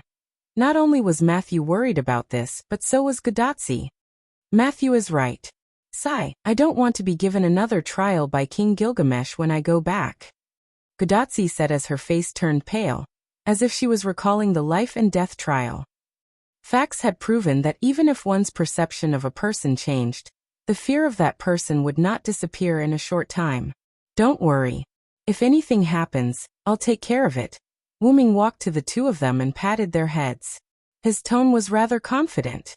Anyway, Gilgamesh had asked the pterosaur to send over the clay tablet that Gadotsi and the others had to listen to his commands after meeting him. Wasn't it Wuming's order to capture the Venus goddess? Gadotsi and the others were indeed listening to Wuming's order. So Gilgamesh wouldn't blame Gadotsi and the others. Everything would be taken care of by Wuming. Senior Villo, I think we should be more cautious. After all, there are still 6 commanders among the demonic beasts. I'm a little worried about Anna alone. Worried that Anna will be in danger alone? Wuming guessed and continued Matthew's words. Matthew nodded. After all, the demonic beast commander is an existence that requires multiple servants to defeat, and it's a way to perish together. Gadotsi also said. It was normal for Gadotsi and Matthew to be worried. The data was clearly there. Seeing this, Merlin had to stand up and boost their morale. Don't worry, Matthew to Chica. The reason why there is a data of multiple servants perishing together to kill the demonic beast commander is entirely because of the situation. This was because of Wuming's attention. After all, Wuming wasn't very clear about the specific content of it. What do you mean by this? At that moment, they didn't move toward the Abiv mountain, but they found a place to sit and sat down. One of the demonic beast commanders, Mu Hushio, appeared from the Uruk underground and attacked the Uruk. He didn't cause much damage to the Uruk, and he was completely killed by his own pride. After all, Gilgamesh was in charge of the Uruk, and there were many servants. A single demonic beast commander couldn't set off a storm in the Uruk at that time. At the same time when Merlin paused, Matthew, who was like a student listening to a lecture, raised his hand. But Mr. Merlin, you said that at that time, a servant was sacrificed to kill the demonic beast commander, and nearly 1/3 of the population in the Uruk city was killed. However, Merlin shook his head. The so-called sacrificed servant was Okita Soki, who was a saber. Okita Soki was seriously injured after the war, but he didn't die. He would recover completely after a few days of rest. However, Okita Soki's skill, Frail, was activated at that time. At this point, Merlin paused and did not continue. However, even if Merlin had said this, everyone more or less understood. Don't tell me. Matthew looked inconceivable. Don't tell me. Gadotsi's whole face was filled with an inconceivable expression. It can't be right. Wuming remembered that when Okita Soki was first summoned, he did spit out blood. And from the name of the skill, Frail, it could be said that the effect of the skill was obvious. Yes, because of the activation of Frail. Although the injury was serious but not fatal, it directly became a fatal injury. The most fatal injury to a servant was the broken spirit core. And that was the end of the servant's life. This Roman, who was in the Chaldea control room, was stunned. He even stopped recording what happened in the singularity. It was completely unimaginable that there would be a servant who was forced to leave because of a skill. As a genius, this is the first time I've heard of such a situation. However, if it's the Okita Soki who was tortured by illness, it's indeed possible. Da Vinci calmly analyzed the situation. The skill Frail can turn a serious injury into a fatal injury. It seems that the level of the skill is not low. It should be above B class, maybe it has reached A class. Moreover, perhaps Saber's luck value was not high. Listening to Leonardo da Vinci's voice through Gadotsi's wrist, Wuming silently complained in his heart. Only a low luck value could explain this. Otherwise, how could Miss Okita encounter such an incredible thing? Chapter 907. Cough cough. In short, all of these are coincidences within coincidences. The result of coincidences within coincidences. Merlin, who could not hold back his laughter, immediately covered up for himself. Gadotsi and the others did not pay attention to Merlin's fleeting laughter. They were still puzzled by the fact that a servant would die under their own skills. Although according to what Merlin said, it is indeed similar to mutual destruction. But you actually deliberately exaggerated it. This once again confirmed Merlin's previous words. The next topic will be more cruel, so be prepared in advance. In short, it was still Merlin's bad taste. Wuming shook his head and stopped thinking about these things. The reason why a servant and Muxiu and Huxiu mutual destruction was figured out. Then the next thing was, so, why did 8 of the 10 servants who carried out the decapitation operation, and only 2 of them came back? That was the main point. The decapitation operation carried out by the 10 servants could be said to be very successful, and it was not as bad as you think. For the result of the decapitation operation, Merlin thought that it was already very good. Although because of the plan of King Gilgamesh and Zhuge Kongming, the demonic beast commanders were temporarily separated, but even if there is only one demonic beast commander, there are demonic beasts everywhere around it. And to complete the decapitation operation meant that they must go deep into the demonic beast group, and because of King Gilgamesh's magical burden, the servants he summoned were not first-class servants, and it was impossible for them to besiege one demonic beast commander with 10 servants. Not to mention that the efficiency was not high, and it was bound to alert the other demonic beast commanders. In case the other demonic beast commanders noticed the problem and gathered together, then they really couldn't do anything. It is basically impossible to get close to the demonic beast commander when the 10 servants are separated. It is basically impossible to kill the commander and retreat while surrounded by so many demonic beasts.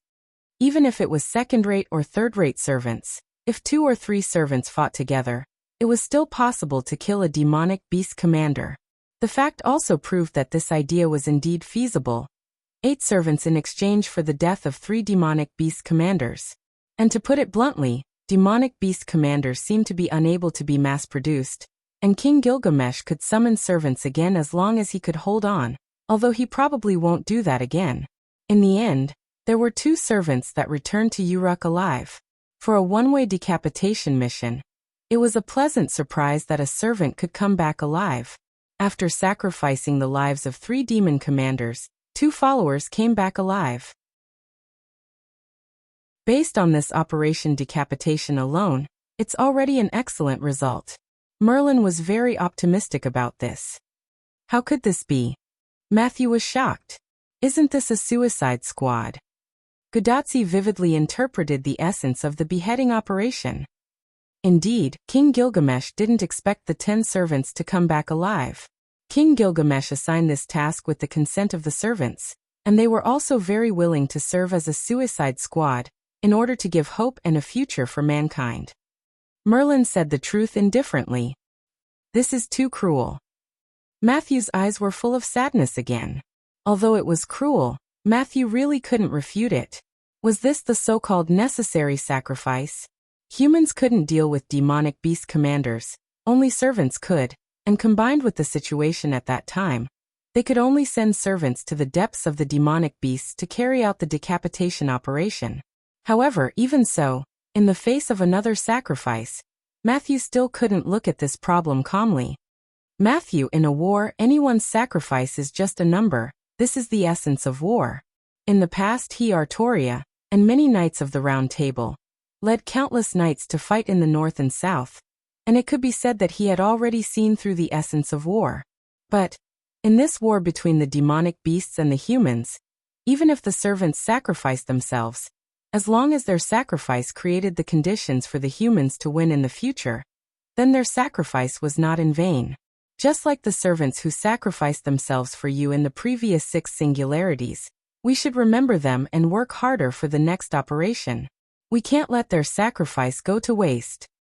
Merlin is right. The original 11 demonic beast commanders have now been reduced to 6, but there are still 10 servants on the human side. The scale of victory is gradually tilting to our side. At this time, we should work harder. How can we be depressed because of the servant's sacrifice? Yes, Villo-senpai, I'm still recovering, sorry. Matthew patted his cheek and recovered again. Because of his incomparable emotional state, Matthew's mood recovered quickly after the training of 6 singularities. However, at this time, Gudatsi noticed some problems. Wait a minute. Why are there still 6 demonic beast commanders left? Didn't we defeat 4 in total? It stands to reason that there should be 7 demonic beast commanders left, right? This was something that Matthew didn't notice. Gudatsi counted his fingers and thought to himself, could it be that he had miscalculated? This is my negligence. When I came here before, I encountered a demonic beast commander and killed it, so there are 6 demonic beast commanders left. Indeed, only Wuming and Merlin knew about the death of the prototype Ulidim. After that, the two of them didn't talk about it, so it was normal that Gadotsi didn't know about it. Wait a minute. Was the previous light beam caused by Villo? Roman's incomparably shocked voice came from Gadotsi's bracelet, and Wuming could imagine Roman's expression at the moment. That guy was different from the other demonic beasts, so I paid a little attention to it, but I overdid it. Wuming smiled a little embarrassedly. Gadotsi, Matthew, Roman, and Leonardo da Vinci fell into a state of shock. Ha, Lord Hyenryong overdid it a little, but it's very scary. Only Merlin smiled at the side. Forget it, the Knights of the Round Table can be Uruk Hyenryong, so it's not surprising that you can kill a demonic beast commander alone. It's not alone. That Ulidim has quite a few mass-produced Ulidim by its side. Although Wuming really didn't care about them, they were indeed destroyed by the aftermath of Wuming's attack. Sure enough, Senior Villo is really strong. I think so too, Matthew. The conversation between the two had other meanings, and Wuming was still a little unaware. Chapter 908. Gadotsi and Matthew whispered to each other about Wuming's unconsciousness. Regarding the Uruk Hyenryong's lack of awareness of his own power, I've recorded this as well as the previous incident where his servant was killed by his own skill. Although Roman was stunned when they were talking about Okita Soki, he still recorded everything that should be recorded. Not to mention that this news was a miracle to the magic world. All the actions in the singularity had to be recorded in the database. I'm just telling the truth. However, the fact that I was able to eliminate a major monster commander so easily is probably because the other party underestimated me. Being able to withstand Wuming's multiple spells was indeed a testament to the strength of the major monster commander. Although Ulidim was dying after receiving Wuming's attack, it was not to be assumed that the major monster commander was not as powerful as imagined. First of all, Ulidim was tricked by Wuming. He did not even know that Wuming had activated his multiple spells. If Ulidim had been prepared, the outcome would have been uncertain. Second, the multiple spells that Wuming used on Ulidim could only be used in the wilderness. If it were in a city or a place with a lot of people, Wuming would definitely not dare to use this trick. Although the impact of multiple spells was not as great as the nuclear bombs in human society in the later period, it could still cause a certain amount of damage. The originally peaceful plateau had now been turned into a plateau basin by Wuming's attack. The range of this spell was too large. Not to mention the impact of earthquakes. If it was released in a city, it would be almost impossible for any human to survive. In short, this trick could not be used so easily in the future. Even if it did not affect humans, if there were earthquakes or something like that every day, humans would be scared half to death. How would they be able to fight major monsters then? For war, individual bravery was not the key. The easiest way was to rely on the soldiers at the bottom. Only when they had enough momentum and vigor could they fight a tough battle. However, once Wuming had too many concerns, the difficulty of dealing with major monster commanders would definitely increase. Especially after listening to some of the details of the major monster commanders provided by Merlin, Wuming had a deeper understanding of them. If it was a one-on-one battle, Wuming would not be afraid of any of the major monster commanders at the moment. However, if it was Wuming alone, it would be a little difficult for him to fight all the major monster commanders. Besides, he did not know the specific situation of Gorgon, who had been staying in the house all this time. Wuming's plan might fail. However, he couldn't put too much pressure on the magical beast. He had to learn to grasp the principle that going too far was as bad as falling short. He could not underestimate the enemy, nor could he pay too much attention to the enemy. This way, he could pay attention to the enemy without too much pressure and achieve the best results. One thing is clear now. Merlin, you deliberately exaggerated the current situation. It's obviously not to that extent yet. There should be a limit to your jokes.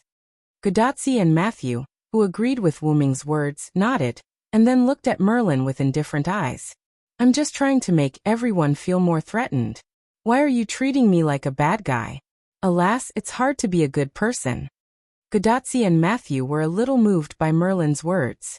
Moreover, if Wuming did not know Merlin well, Wuming might have been deceived too. In short, although the major monsters are very powerful, our forces are not weak either.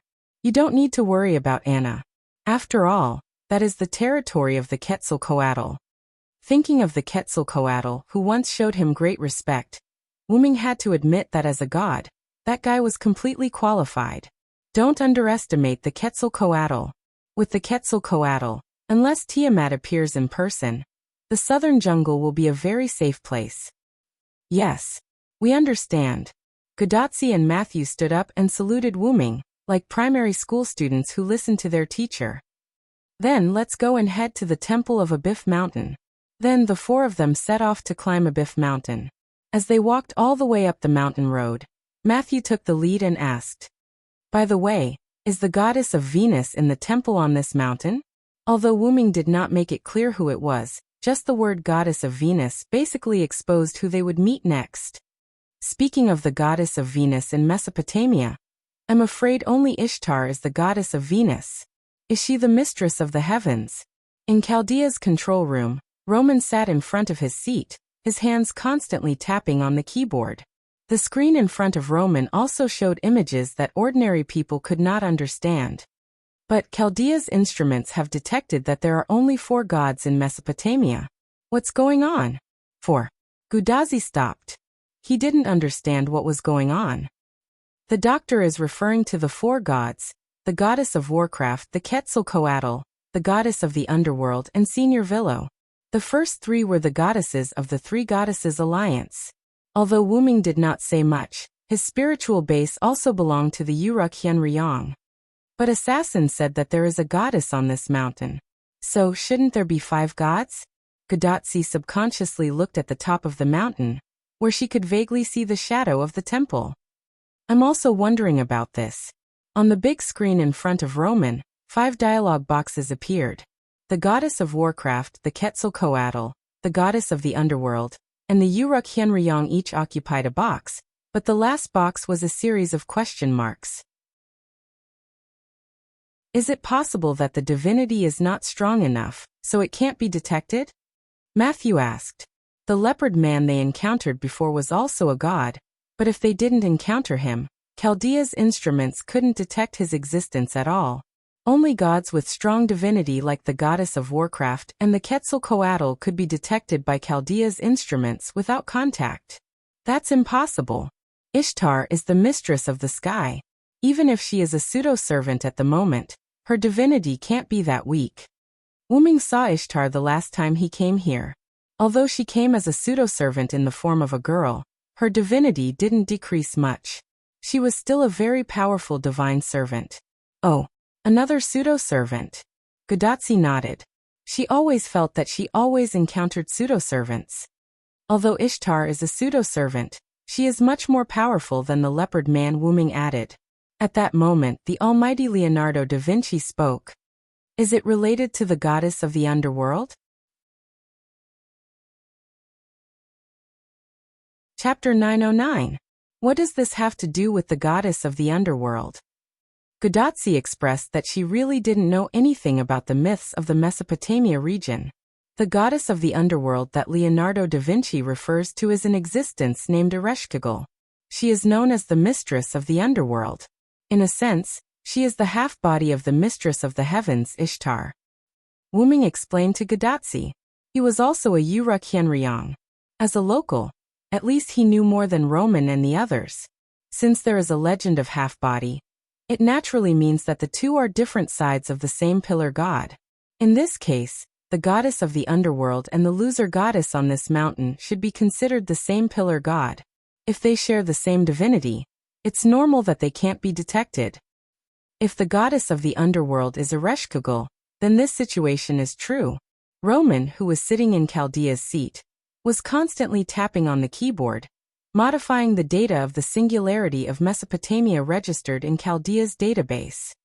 It's very likely that, as Hienryong said, Chaldea only detected the existence of 4 gods. Roman made the final confirmation. Although I don't have a good impression of that girl, even if she is a loser, she is still a goddess. If she joins us and signs a temporary contract with Tachika, it will be a big boost to our combat power. Wu Ming had this idea, which was why he dragged Gadatsi and Matthew to Mount Abiff. And in this way, even Gil won't say anything about you leaving the southern jungle without permission. After all, compared to getting the loser goddess to join us, it's unwise to let the loser goddess be a lone follower. After all, it was more reassuring to have an unstable element in one's hands than to let it go. How dare you say that? You bastard! The voice of a young girl filled with resentment entered the ears of everyone who had climbed halfway up the mountain. Master, it's a servant's reaction. Please stand behind me. Matthew instantly opened his hand and conjured a shield. He stood in front of Gadatsi, protecting her behind him. In the face of unknown servants, the first thing to do was to protect their master. What's this reaction? Is it a god? Roman, who was in Chaldea, was shocked when he saw the results of the instrument. Ishtar, he said. Wu Ming looked up at the charming person sitting on the bow-like heavenly ship Anna in the sky. I didn't expect you to have the guts to look for me here, Hienryong. Ishtar's resentment towards Wu Ming seemed to be particularly big, and Ishtar didn't seem to pay attention to anyone else. She only paid attention to Wu Ming. Vilo-senpai, what's going on? Matthew couldn't help but ask. From Ishtar's reaction, it was obvious that Wu Ming had provoked him, and it was not a light one. Don't ask me. Even if you ask me, I don't have the impression of provoking this troublesome guy. Hey. Don't ignore me whispering there. Along with Ishtar's furious voice, a piercing sound came into everyone's ears. Whoosh. A golden flash of light shot straight towards Wu Ming. Vilo-senpai. Assassin. Matthew and Gadatsi couldn't help but shout. Clank. And Zurgen's staff appeared from the side, and Wu Ming held it directly in his hand, and the golden flash hit it directly. This is... The twisted golden staff attracted everyone's attention, and the 7 snake heads inlaid with different colored gems were full of noble and strange colors. Even Ishtar froze in midair with her hands in a shooting position. Ah, I know. Roman, who thought he had completely figured it out, was the first to speak and break the silence. As we all know, the fight for power is extremely common in myths. Even the virtuous Uruk Hienryong also has a desire for power.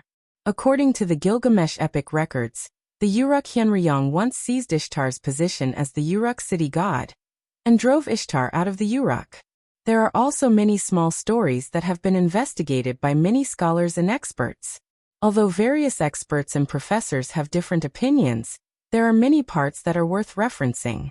For example, Uruk Hienryong seized other things from Ishtar.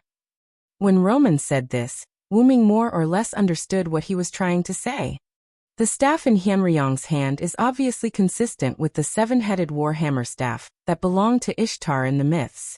So it's probably because the Uruk Hienryong seized a lot of things from Ishtar that caused Ishtar to hate the Uruk Hienryong. Roman explained with confidence. Gadatsi and Matthew nodded as if they had suddenly seen the light. Only Merlin watched the scene unfold with a smile, and did not say anything. If Wu Ming didn't know whether he had done it or not, he might have believed it too. When he thought about it carefully, Roman's analysis was indeed quite reasonable. In this way, it was understandable that Ishtar was full of resentment and anger towards Wu Ming. What the hell is this? Wu Ming sighed helplessly. Reasonable? Reasonable? Reasonable? Facts were facts. This was something that couldn't be said carelessly. Wu Ming didn't steal anything from Ishtar at all. Well, the idea of stealing the Uruk city guardian was also nonsense. However, Wu Ming could more or less understand why all of this turned out like this. Wu Ming, who didn't like Ishtar, did drive Ishtar away in the past, but that was only because Ishtar had done something that he couldn't do, so Wu Ming did that. And Ishtar would come back soon because she couldn't do without the tributes from the citizens, such as gems, gems, gems, gems, and so on. Perhaps it was because he had driven her away too many times, coupled with the fact that the records of later generations weren't perfect. The story was gradually changed into that Uruk Hienryong stole the position of the Uruk city guardian from Ishtar. Wu Ming also understood. After all, The various myths in modern times were the result of people's exaggerations in history. As for the so-called seven-headed warhammer staff, it was purely because it was similar. It wasn't Ishtar's staff at all. But did Ishtar really think so? Yes, that's right. I'm talking to you, Henryong. Give me back my seven-headed warhammer staff. At this moment, Ishtar didn't care whether what Roman said was true or not. She was going to make the best of it. She had her eyes on the gorgeous staff. Chapter 9-10.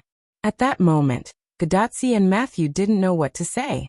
Roman and Leonardo da Vinci, who were in the Chaldea control room, naturally didn't speak again. It was obvious that the matter was both complicated and simple. But all in all, Wu Ming seemed to be in the right. Even Gadotsi and Matthew could see that Ishtar was obviously panicking. Ishtar was obviously the kind of person who couldn't refute after her lie was exposed in front of her elders. Only Merlin, who knew what was going on, half squatted on the ground with his back facing everyone. He seemed to be laughing so hard that he was twitching. You stupid goddess, are you blinded by money? You don't even know how to lie. Ishtar was even more embarrassed by Wu Ming's words. After all, this was indeed the truth. Ishtar could speak casually in front of others, but in front of Wu Ming, it was a little difficult. Although I also know that you want to take advantage of Roman's words, and take my Ain's UR Gong staff for yourself, I still have to say that your IQ matches the number of gems you have. Finally, Wu Ming shouted a sentence. You shameless loser and stupid goddess. Reflect on yourself. The roar like a dragon resounded through the sky, and Gadotsi and Matthew couldn't help but cover their ears. The magic contained in Wu Ming's voice even interfered with the communication between Chaldea and Gadotsi. In short, although Wu Ming's voice couldn't spread to the Uruk, it was not a problem for it to spread to the entire Abyss Mountain. However, no matter who was right or wrong in this matter, Wu Ming's voice was a disaster not much worse than social death for Ishtar. Damn Henryong. As if she had lost her mind, Ishtar hugged her head with both hands, and her eyes lost their focus. She sat on Horse Anna and swayed as if she was about to fall off. Seeing this scene, the innocent little angel Mashu quickly reminded Ishtar. After all, Ishtar really looked like a daughter, who couldn't do anything if no one took care of her. Miss Ishtar, please be careful. It's dangerous. Matthew's words made Ishtar stunned, but then she also recovered from the torture given by Wu Ming. Don't worry, I won't fall off Horse Anna. Ishtar flipped her hair as she spoke. Her whole person was full of charm, which was very much in line with her image as the mistress of the heavens, if the terrible scene from before was ignored. Speaking of which, where were we just now? With one hand on her chin, Ishtar was quite distressed as she recalled the conversation between her and Wu Ming. This made Wu Ming blush with shame. He always felt that this goddess who descended by relying on the body of a human girl had become quite unreliable. Don't even think about my staff of Anzavulgan, loser goddess. Also, quickly go back to Uruk and be a city god. The demonic beasts have caused serious damage to this land, and the Uruk needs your strength. 3 times. Ishtar's face darkened. You actually called me loser goddess 3 times. You're dead. Ishtar roared and aimed the simulated scope in Wu Ming's direction. Horse Anna began to gather magic. Master, be careful. Matthew approached Gadotsi and raised his shield again. Senior Villo, please be careful. However, Wu Ming did not pay attention to Matthew's words. His attention was on something else. Wu Ming had said loser goddess more than 3 times, but Ishtar had only heard it 3 times. In other words, Ishtar had just arrived. So it was at that time. Wu Ming whispered to himself. I heard it all before.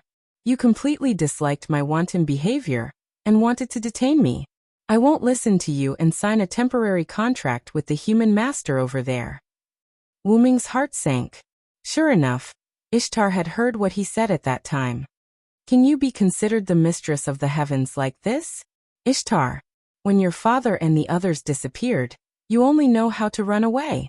I prefer the stubborn and mischievous goddess of the past who can be straightforward and stupid, and not the current loser goddess. You're a disgrace to the title of mistress of the heavens.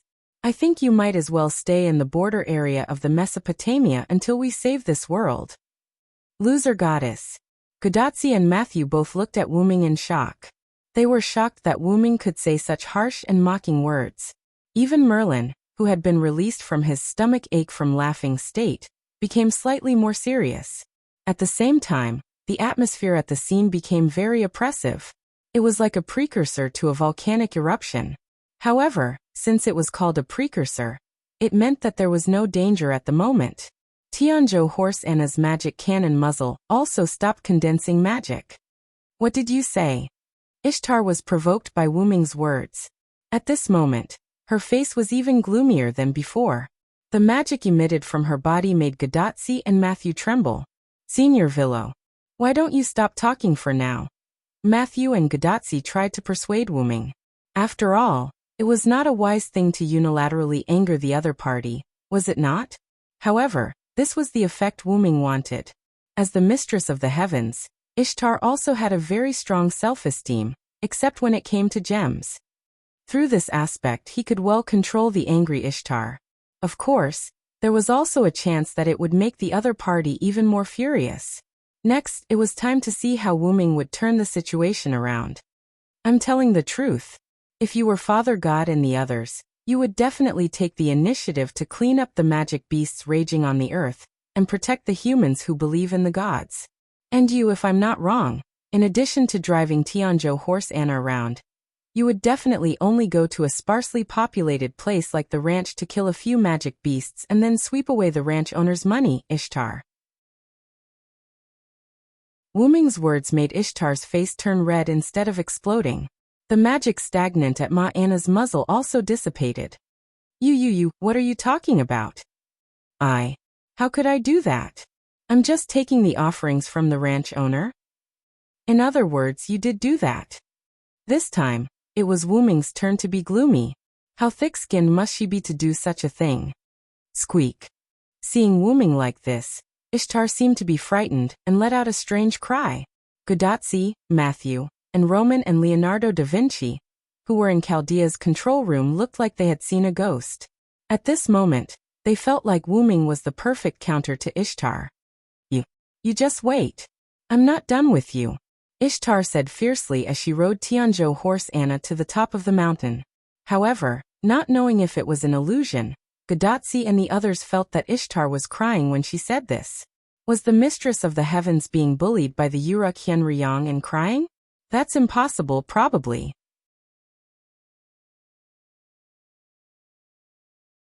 Chapter 9-11.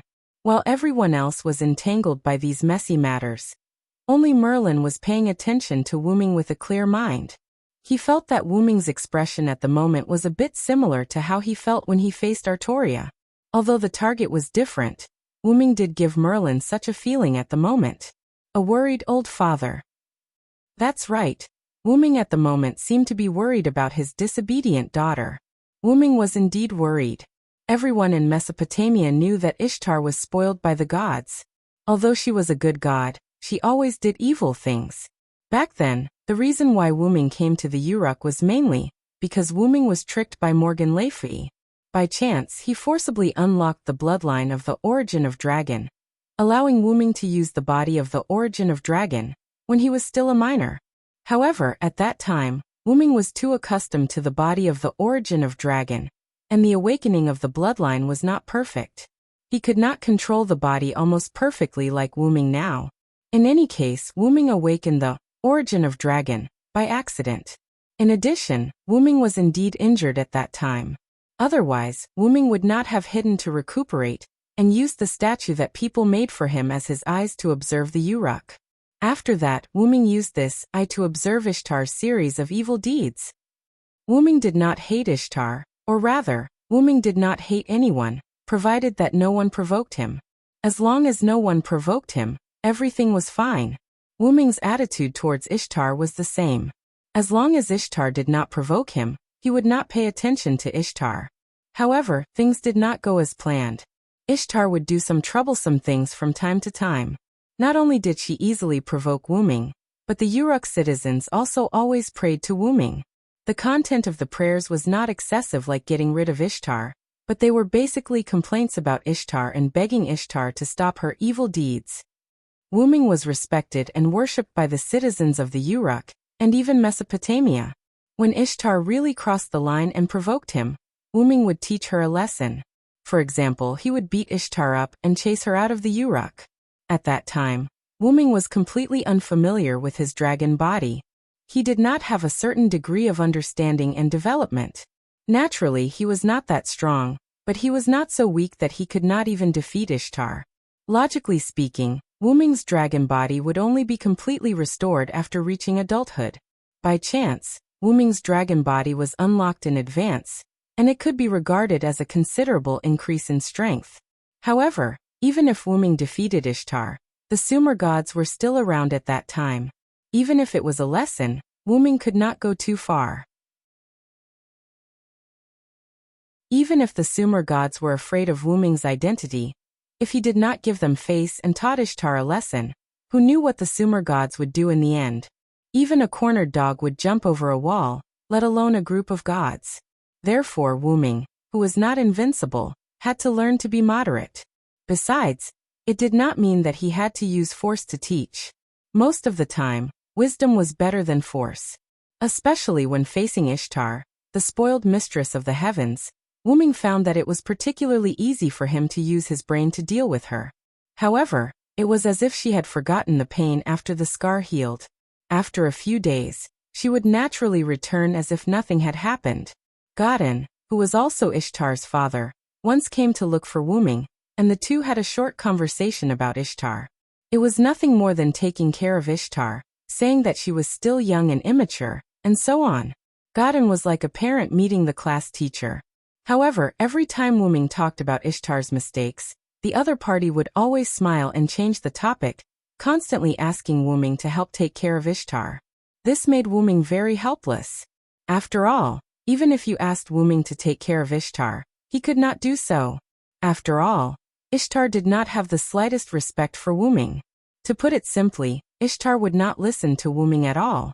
It was like a naughty student being reprimanded by the class teacher. On the surface, they would say that they would change, but afterward, they would forget everything they promised. Ishtar was obviously such a student. And whether it was in the open or in the dark, she did not show the slightest willingness to be obedient. She still did things her own way, and in the end, she became even worse. The Bull of Heaven incident was the embodiment of Ishtar's worsening behavior. However, it was not only bad. Ever since the Bull of Heaven incident, Ishtar had a trace of fear for Wuming. Although Ishtar herself was not aware of it, Wuming obviously noticed it. Wuming also had a big prejudice against Ishtar because she indirectly released the Bull of Heaven. Therefore, after that incident, Wuming became stricter with Ishtar. Ishtar, who had a trace of fear, was also frightened by Wuming's strictness. Gradually, she did not return to Uruk. This was probably the origin of the legend that Uruk Hyunryong was the Uruk city god who stole Ishtar. Not long after that, the gods gradually separated from humans, and gradually left the human world. Wuming also left Uruk with Enkidu, who was opportunistically avoided death by himself.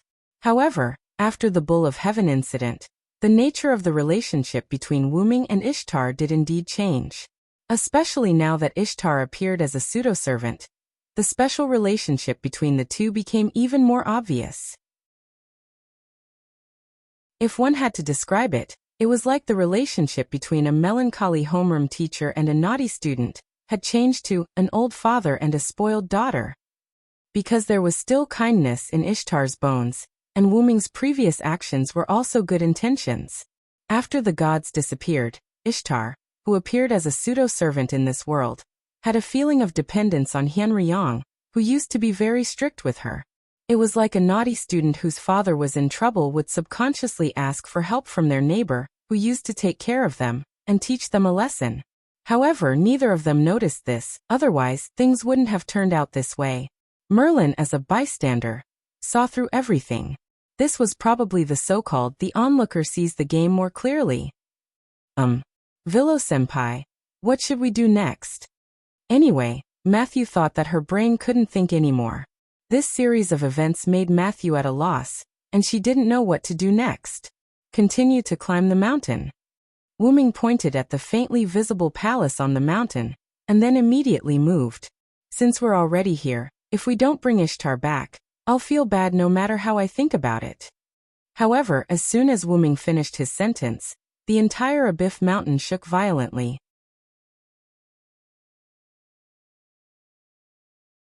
Chapter 9:12. What's going on? Gudatsi, who lost her balance and almost fell, could not help but look at Wuming. Oh, it seems to be an Abifa spirit. Merlin looked thoughtfully in a certain direction on the mountain, and said in surprise, Abifa spirit? Gudatsi and Matthew were full of doubts about the so-called Abifa spirit. What is that? A monster? A ghost? However, at the next moment, as if responding to Gudatsi and Matthew's doubts, a super-huge magical pig rushed down from the mountain.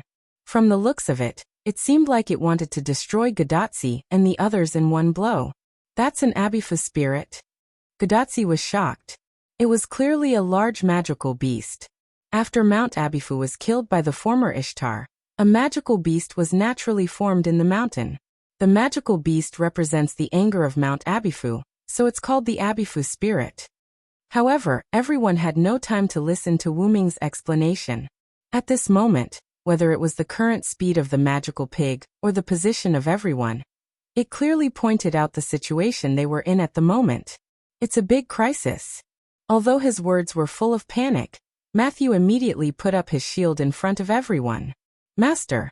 Matthew glanced at Gudatsi, and Gudatsi nodded knowingly. At this time, it was obviously unrealistic to escape, so Matthew was ready to activate his noble phantasm to resist the impact of the magical pig. Gudatsi was also ready to support him with her command spell just in case. At this time, Wuming suddenly walked to Matthew, who had already put up his shield, put his hand on Matthew's shoulder, and said, Let me do it. Senior Villo?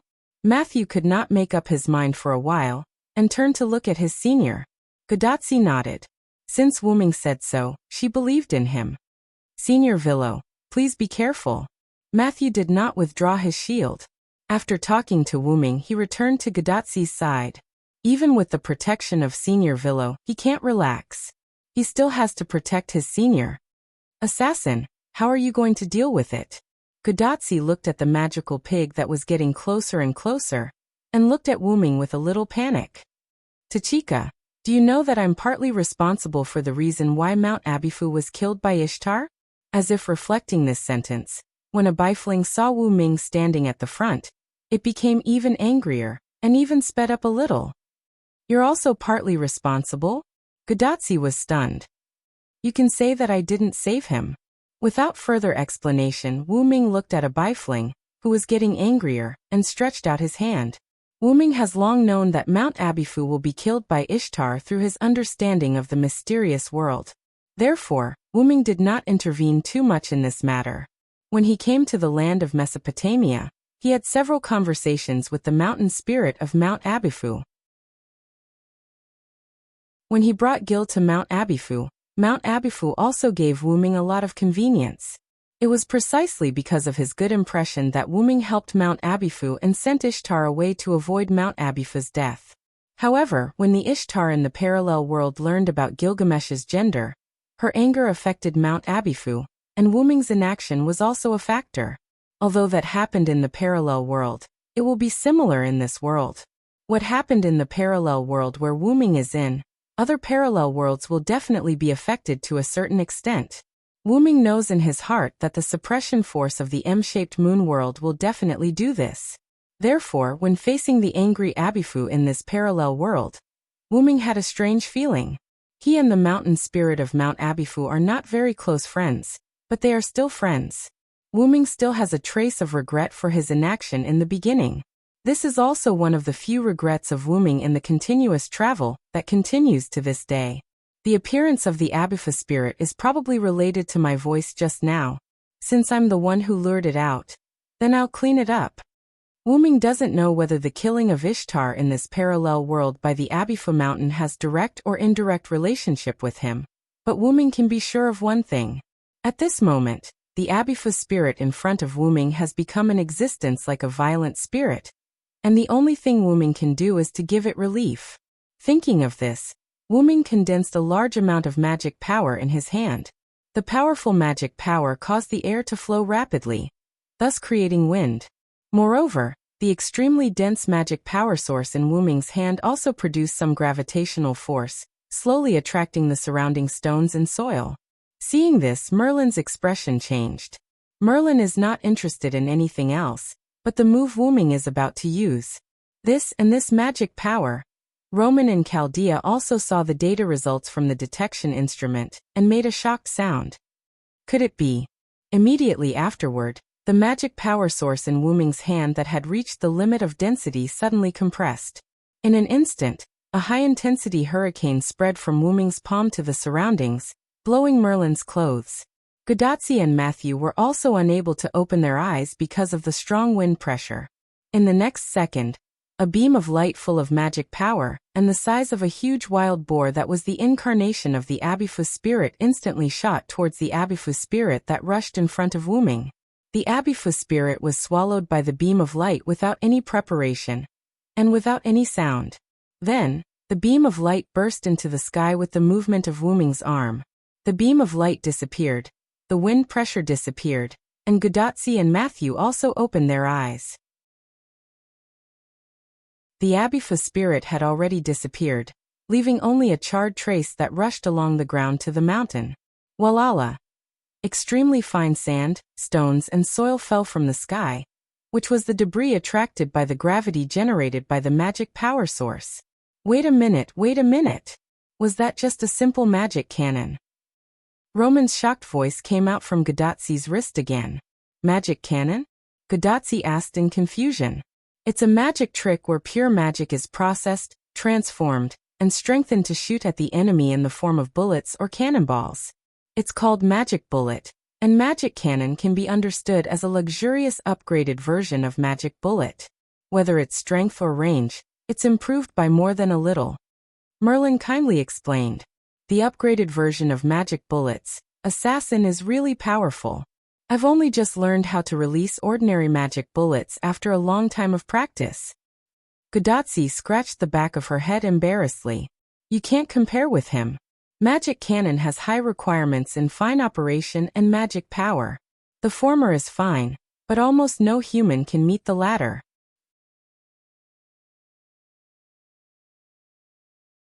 Chapter 9:13.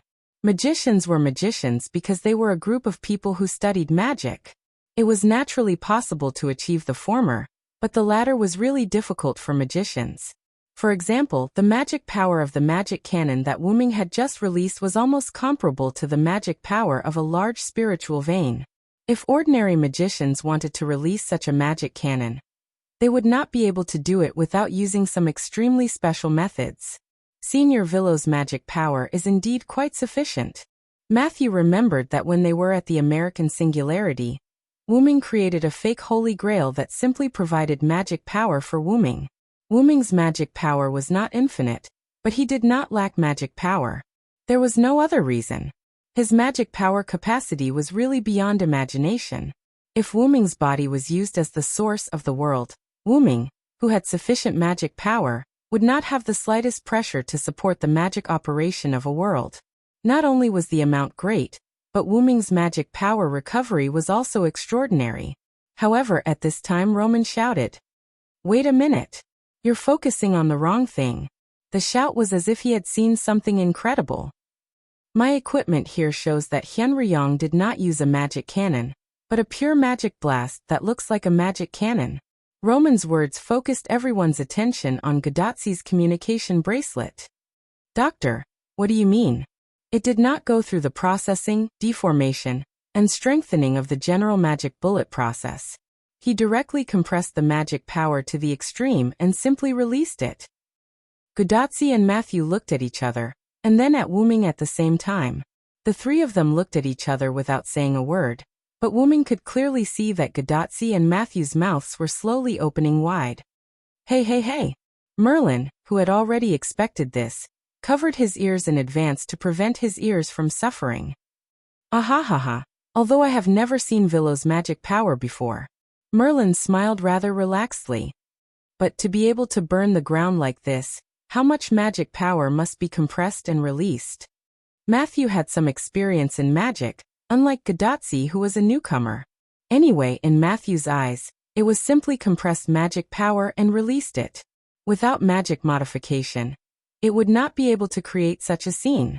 Although many servants had the skill mana release, they could not create such a scene that looked like it was bombarded by a supergiant electromagnetic cannon. Mana release was a skill that allowed the user to release the mana stored in their body for a split second. It was a good choice for both damage and movement speed. Moreover, some servants also had obvious magic attributes.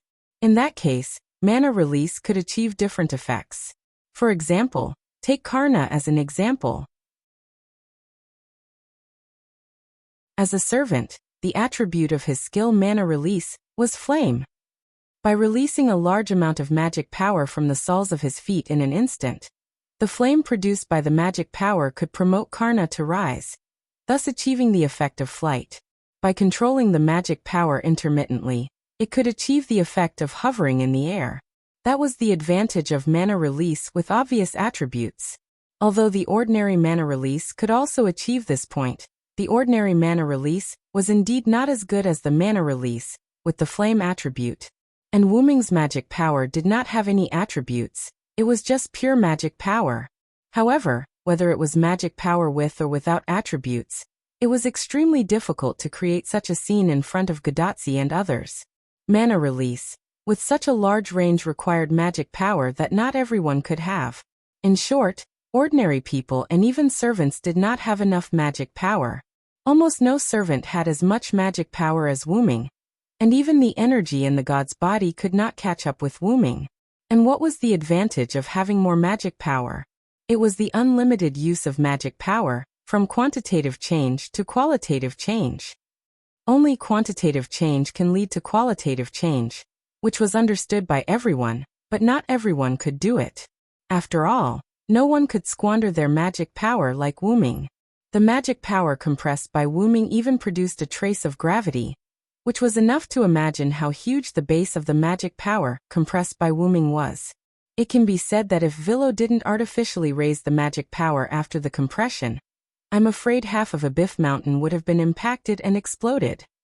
Roman made the final statement. I'm going to drink some coffee to relieve my shocked heart. See you later. However, Wuming did not think that drinking coffee would have an effect on relieving heart fatigue. After that, Roman closed the communication channel. Matthew saw that Roman's voice no longer came out of the communication bracelet, so he raised his head and looked at Wuming. Matthew swallowed his saliva to show that he still hadn't recovered from the shock just now. Gadotsi was not affected much. By the way, assassin, what will happen if you blow yourself up? Gadotsi suddenly asked a question, which also attracted Matthew's attention. The explosion will probably affect the range between here and the Uruk. Abyss Mountain was still some distance away from the Uruk, which was indeed terrifying. At this moment, Wuming's bad taste broke out. Why do you want me to try? Wuming looked at Gadotsi with a smile on his face. If it's your request, Tachika, it's not that I can't do it. I'll be happy to try it for you. Let's not. Let's go up the mountain. Goddess Ishtar is probably tired of waiting for us. Gadotsi immediately waved her hand, but the trace of sweat on her forehead still showed a trace of panic in the girl's heart.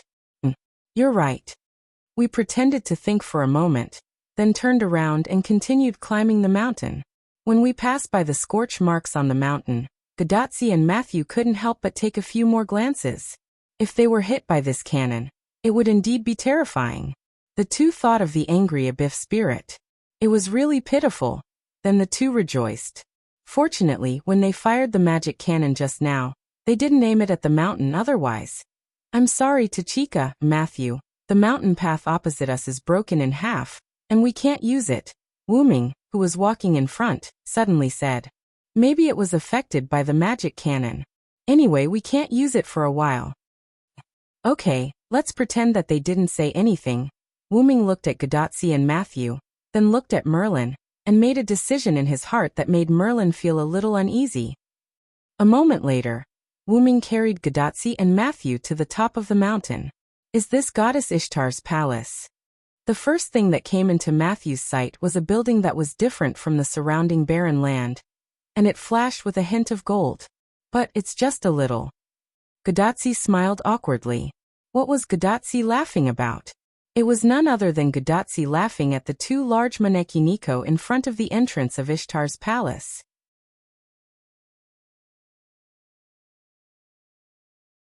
Chapter 9:14. Wuming naturally also noticed the large maneki in front of Ishtar's palace. Although it looked funny, it was not as simple as it looked. However, Wuming did not think that it was from Ishtar's memory. After all, there was no such thing as a maneki in Mesopotamia before BC. It was probably the knowledge brought by the girl that Ishtar relied on. After all, the girl lived in the 21st century. By the way, Merlin hasn't come up yet? Wuming did not see Merlin for a long time, and could not help but ask. This. Gadotsi and Matthew looked at each other. They did not know what to say. At this time, a weak voice came into Wuming's ears. Damn it, Pharaoh, you bastard. How dare you make me climb up the cliff by myself? At a certain cliff, a hand so white that it didn't look like a human suddenly reached out and grabbed the ground. Then, a staff was stretched out by the person's other hand, and pierced into the ground to complete the fixation. Finally, the white-haired big brother Dream Demon appeared in front of Wu Ming and the others, looking exhausted. I can't bring 3 people with me, so I have to trouble you. You are also a servant, Merlin. You can't let Tachika and the others climb up here. Wu Ming comforted Merlin with both reason and emotion. But, Matthew is also a servant. However, as soon as Merlin finished this sentence, Wu Ming stared at him. It was as if he was saying, I'm a girl, are you? Let's go, maybe Ishtar will escape if we stay here for a long time. After Wu Ming finished, he did not care about Merlin. Gadotsi and Matthew, who wanted to say a few good words for Merlin, went straight to the gate of the temple. It's really unfair. Merlin shrugged his shoulders and complained. He immediately followed Wu Ming. In fact, Merlin was not as weak as he had imagined. Previously, Merlin had leaped and sprinted through the mountains to find Wu Ming. This was enough to show how good Merlin's stamina was. Moreover, part of Artoria's swordsmanship was taught by Merlin. Even if such a person claimed to be a magician, who would believe it? By the way, Wu Ming also learned swordsmanship from Merlin with Artoria, but because the effect was not obvious, it was better to use the spear skills taught by his master, Skahar, so he did not learn much. Walking past the maneki Wu Ming thought that the maneki could move, but it kept its maneki posture and did not move at all. This dispelled Wu Ming's idea that the 2 maneki were gatekeepers. The 4 continued to go deeper. Because Ishtar's palace was built on the mountain, some parts of the interior were full of darkness. Not only that, the internal structure and the external appearance looked very different. There was no gorgeous look at all. Is this really the palace of the goddess Ishtar? Gadotsi could not help but ask. Obviously, the palace looked so gorgeous from the outside, but the inside was quite disappointing. Because Ishtar has no money. Wu Ming simply said the truth. This is simple and easy to understand, Tachika. You just need to remember that Ishtar is a loser goddess who loves money and gems, but has no fate with these things. Okay. Gadotsi nodded a little at a loss. After walking for a little while, Matthew saw flashing lights in front of them. Are those torches? It was the light of burning torches. The walls on both sides of the road were inlaid with burning torches, which made the passage look a little more majestic. However, it was only a sliver of. It's almost there. Although Wu Ming had not been here before, Wu Ming could feel the divinity of Ishtar. So their destination was almost there, the main palace where Ishtar lived. Sure enough, after walking through the corridor inlaid with burning torches, the 4 of them entered a room that looked like a hall. In the middle of the hall, there was a stone pedestal that looked like a throne. Under the stone pedestal were stones that had been trimmed. The stones increased the height of the stone pedestal, which seemed to be deliberately designed. If one wanted to look at the person sitting on the stone pedestal, one had to look up and let the person on the stone pedestal look down on them. It had to be said that this was the work of the gods to make the visitors worship them. Directly above the stone pedestal, there was a big hole in the middle of the ceiling of the main hall. Although it was artificially repaired, it could still be seen that it was violently damaged. Sunlight shone through the big hole like a skylight into the palace, making the originally rather shabby palace look high-end and classy. And the stone pedestal happened to be completely illuminated by the sunlight. Whether it was morning or evening, as long as there was sunlight, the stone pedestal would be illuminated. This design was quite satisfactory. It seems that Ishtar's brain is not as bad as I thought. Wu Ming looked at the scene and nodded in praise.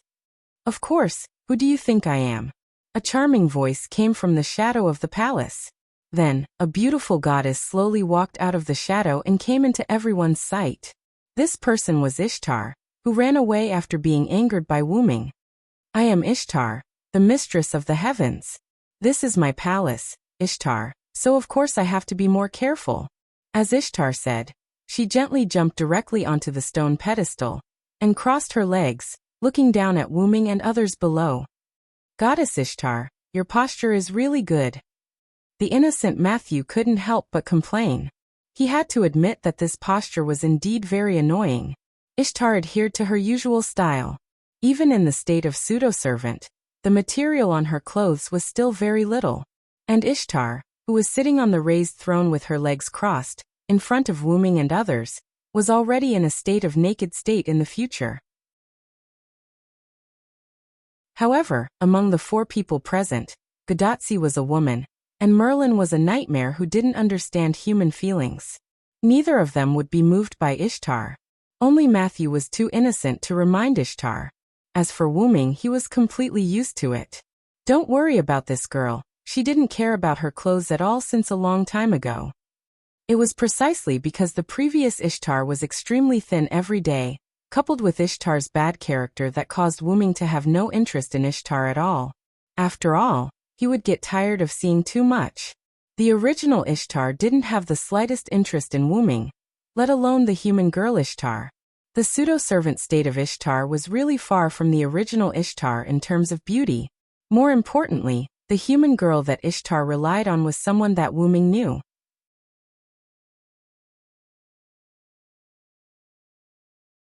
Chapter 9:15. The mentor, who once accidentally led Ilya onto the path of a magical girl, Rin and Osaka. Ishtar's face was exactly the same as Rin and Osaka's face, and similarly, Ishtar also retained Rin and Osaka's slightly regrettable breasts just slightly.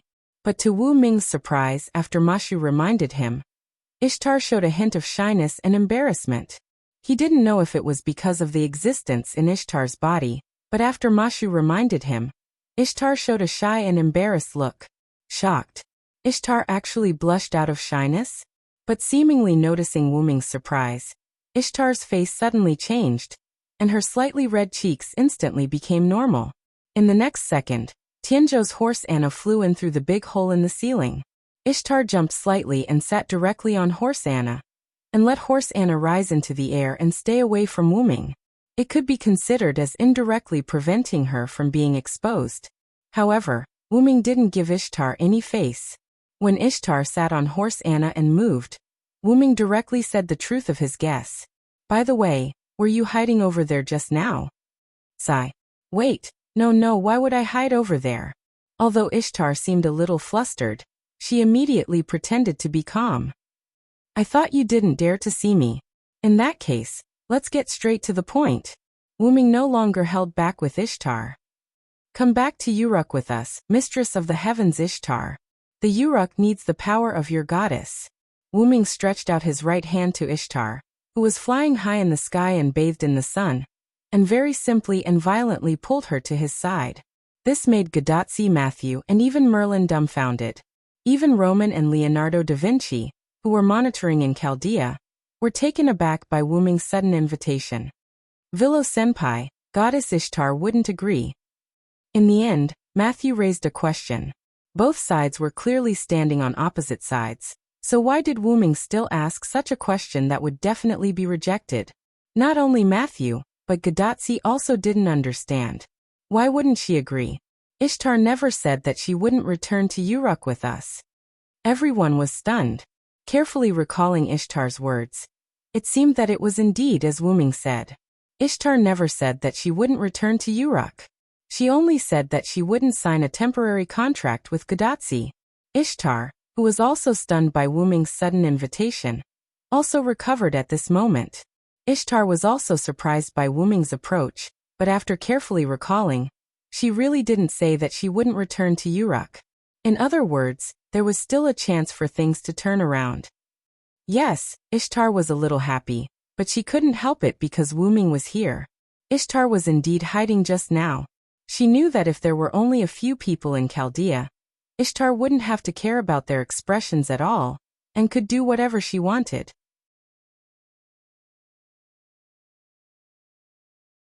But now, she probably couldn't run away. It was because she couldn't run away that Ishtar forced herself to meet Wu-Ming and the others. However, Ishtar didn't expect that Wu-Ming would actually choose to take a step back and discuss with her. This made Ishtar, who was originally a little nervous, feel a little proud. It was really just a little, and a little. I didn't expect that one day, Hienryong. Sama would also bow to me very good. As Ishtar spoke, her face revealed a smile that she thought was perfect. However, this smile in front of Gadatsi and the others was like a blooming flower. Then what do you think? Air. Wu-Ming's entire face darkened, only his red eyes emitting a deeper red light. He had indeed taken a step back, but when he saw Ishtar's complacent look, he was still displeased. Ishtar was shocked by Wu-Ming's expression, but at the same time, she understood one thing. Wu-Ming's concession wasn't a compromise. It was just giving her face or giving her a choice. It wasn't giving her a chance to take a yard after taking an inch.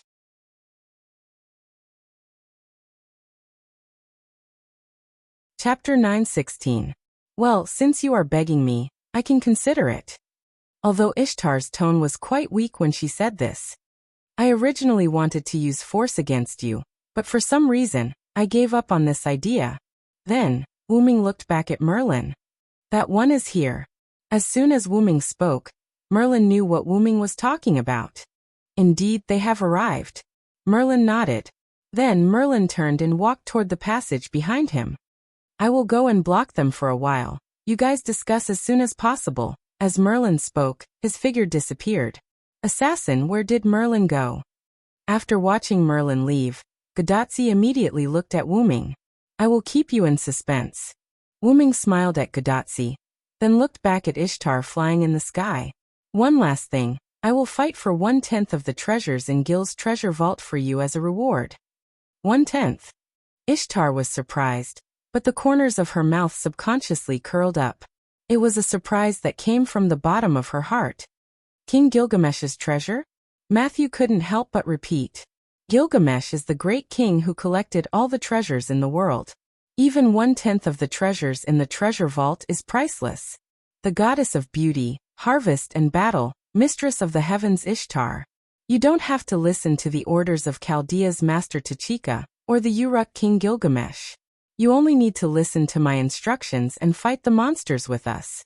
I will also fight for 1/10 of the treasures in King Gilgamesh's treasure vault for you as a reward. How about it? Can you accept it? Wu-Ming's voice was like magic as it entered Ishtar's ears like a bell. No problem. I accept. Ishtar looked proud as if she had earned a lot. In fact, when Wu-Ming proposed to work together, Ishtar was hesitant to agree. Who would have thought that Wu-Ming would ask for 1/10 of the treasures in Gilgamesh's treasure vault as a reward? This was something that Ishtar didn't expect. If she didn't agree now, what if Wu-Ming went back on his word later? That was 1/10 of the treasures. It was more than enough to renovate this dilapidated temple. Ishtar, who was flying in the air, giggled as she fantasized about the treasures in her hands. She didn't notice the parchment in Wu-Ming's hand, nor did she notice that there were 3 red marks on the back of Wu-Ming's hand that looked like a bow and wings. 1 left wing, 1 right wing, and 1 arrow sandwiched between the left wing and the right wing. This was the pattern on the back of Wu-Ming's hand. Then the contract has been established. Looking at the contents of the parchment, Wu-Ming showed a triumphant smile. Ishtar. Yes. However, Ishtar, who subconsciously answered Wu-Ming, was stunned. What's going on? Ishtar found that she couldn't control herself and answered Wu-Ming's words, and her body seemed to be affected as well. She couldn't move like a machine waiting for orders. No matter how stupid Ishtar was, she realized that something was wrong at this moment. Coincidentally, Ishtar saw the command seal, flashing with scarlet light on the back of Wu Ming's hand. That's command seal. How is that possible? Let's not talk about how she became his servant. She clearly had an A-level magic pair. Ishtar's mind was in a mess. Ishtar's A-level magic pair didn't have any effect on Ishtar's magic, and it didn't help her resist the command at all. Ishtar, help Merlin destroy the attacking demonic beasts. Remember, even if you let the demonic beasts escape, you can't let the demonic beast commander escape. You are allowed to use your noble phantoms. Go. The left wing of the command seal on Wu Ming's hand glowed.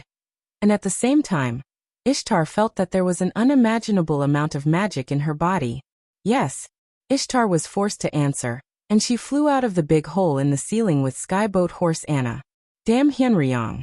Just you wait. Ishtar was obviously crying in the end. In the end, Ishtar was bullied by Wu Ming and cried. That stupid goddess is still so easy to deal with. Wu Ming looked at the command seal on the back of his hand, and he was in a good mood. That. Villo Sr. Matthew was at a loss, and Gadotsi was even more serious. She was shocked. Assassin, what the hell is going on? This sentence contained a lot of questions. For example, why did Wu Ming have a command seal? Why did Ishtar suddenly sign a master-slave contract with Wu Ming? Why didn't Ishtar have the slightest ability to resist? One of my powers is to sign a contract with others. I used a word game to successfully make Ishtar sign a contract with me. Wu Ming's power was one of the 12 incarnations, the dependent incarnation which had the ability to sign a contract with others and make them his dependent. Although the parchment was similar to the organizer's authority, it was only similar. It was not the organizer's authority, but the proof of Wu Ming's dependent contract. The organizer's authority could only be used in the world of the box court, and it would lose its effectiveness after leaving the box court. And if it could be used outside the box court, wouldn't it be invincible? As for this, Wu Ming raised his hand and showed the remaining 2 command seals to Gadotsi and Matthew. This is just a simple magic crystal, not a command seal. Wu Ming's command and restraint on Ishtar were the influence of the dependent incarnation, not the contract between the master and the servant. The dependent contract was deeply ingrained in one's bones, so Ishtar's magic power would not work at all, even if her magic power was X. The magic crystal was like the house's anti-theft system, and the command seal was like the thief's theft method. The anti-theft system could naturally play a certain role in the thief's theft method. However, the contract between Wu Ming and Ishtar was the product of Ishtar's consent. It was like Wu Ming got the key to the house from Ishtar. With the key, Wu Ming could naturally bypass the anti-theft system and enter Ishtar's house. Ishtar, who signed a word game contract with Wu Ming, would be directly under Wu Ming's control, and would not have any effect on magic at all. And these 3 command seal marks were just the magic crystals that Wu Ming used to support Ishtar. It could be said that they had nothing to do with the command seal.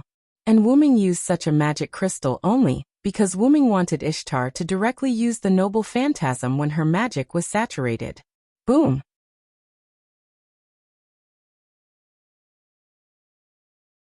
Chapter 917.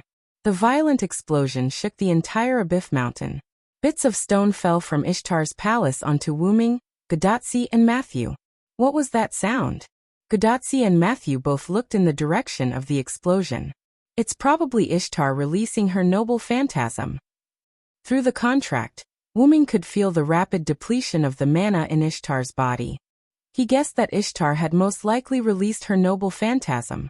By the way, Senior Villo, how did you know that the demonic beasts would appear here? Matthew was quite puzzled. This was an area with continuous mountains. The demonic beasts would not be able to advance from here. I captured one of the demonic beasts' commanders, Eulidim. Merlin used an illusion to obtain information from Eulidim's mind. We learned that the demonic beasts would advance from the mountainous areas in the southwest, near the Persian Gulf, and the mountainous areas in the northeast. Then, Wu Ming told the 2 of them his plan. The reason why Wu-ming brought Gadotsi and Matthew here to look for Ishtar was not only to recruit Ishtar, but also one of the reasons why Wu-ming came here. He had already killed the demonic beast's commander, Ulidim, who was preparing to attack from the mountainous areas in the southwest. In addition, there was the Quetzalcoatl in the south.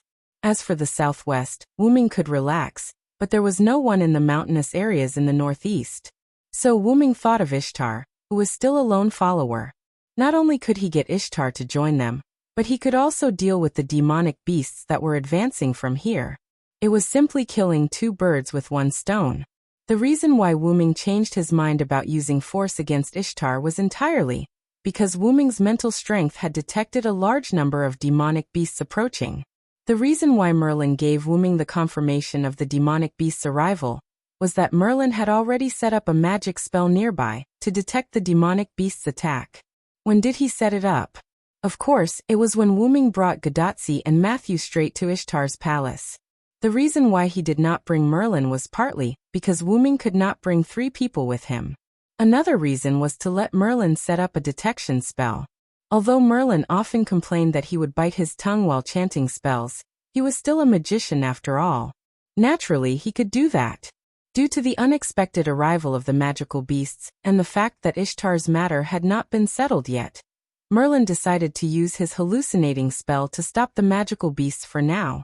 Therefore, after Wu-ming tricked Ishtar into signing the contract, Wu-ming immediately sent Ishtar to support Merlin.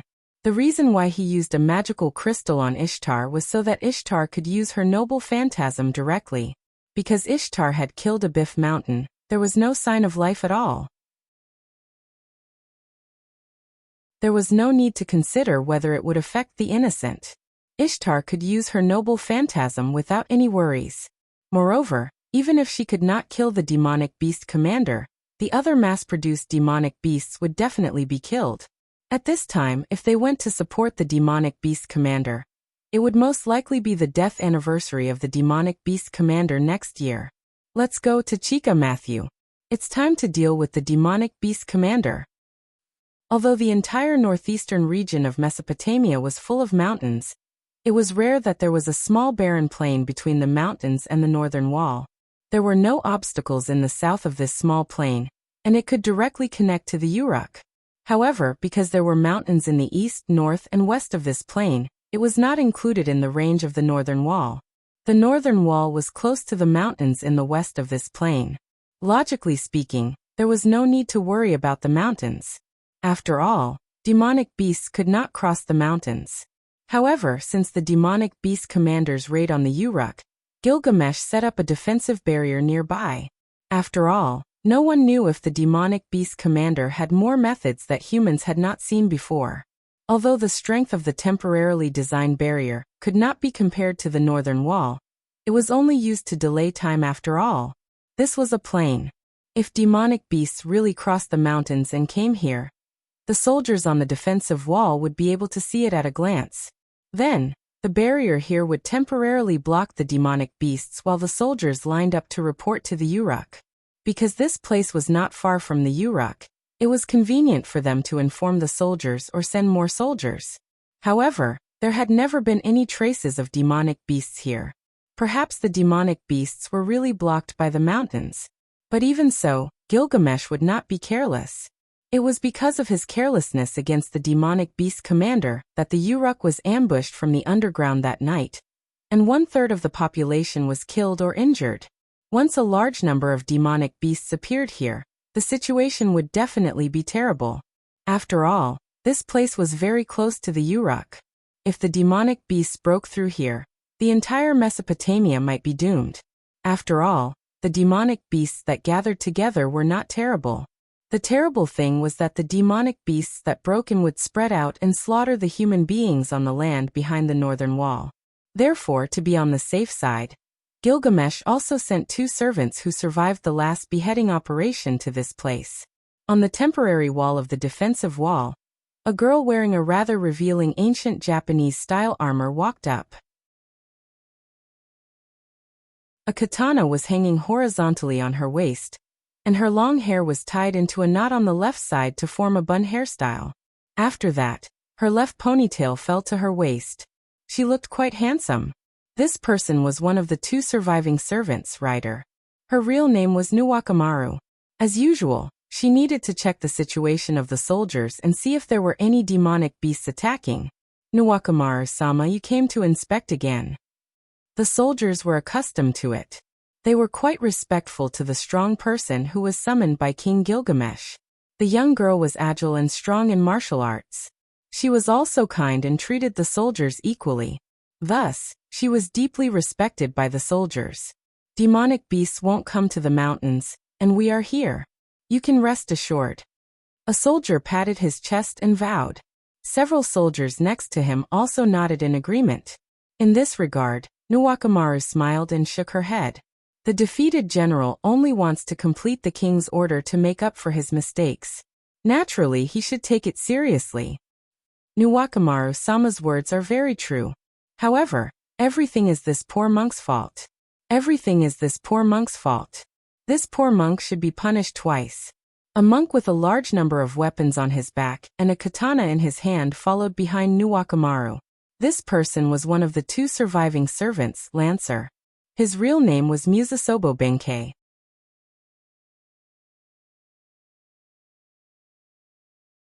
Chapter 9:18. Don't say that, Bianqing. No matter what, you saved my life. Nyoruowan closed his eyes. It was as if he was recalling the last moment of the operation to decapitate the commander-in-chief. At that time, 10 servants carried out the beheading operation.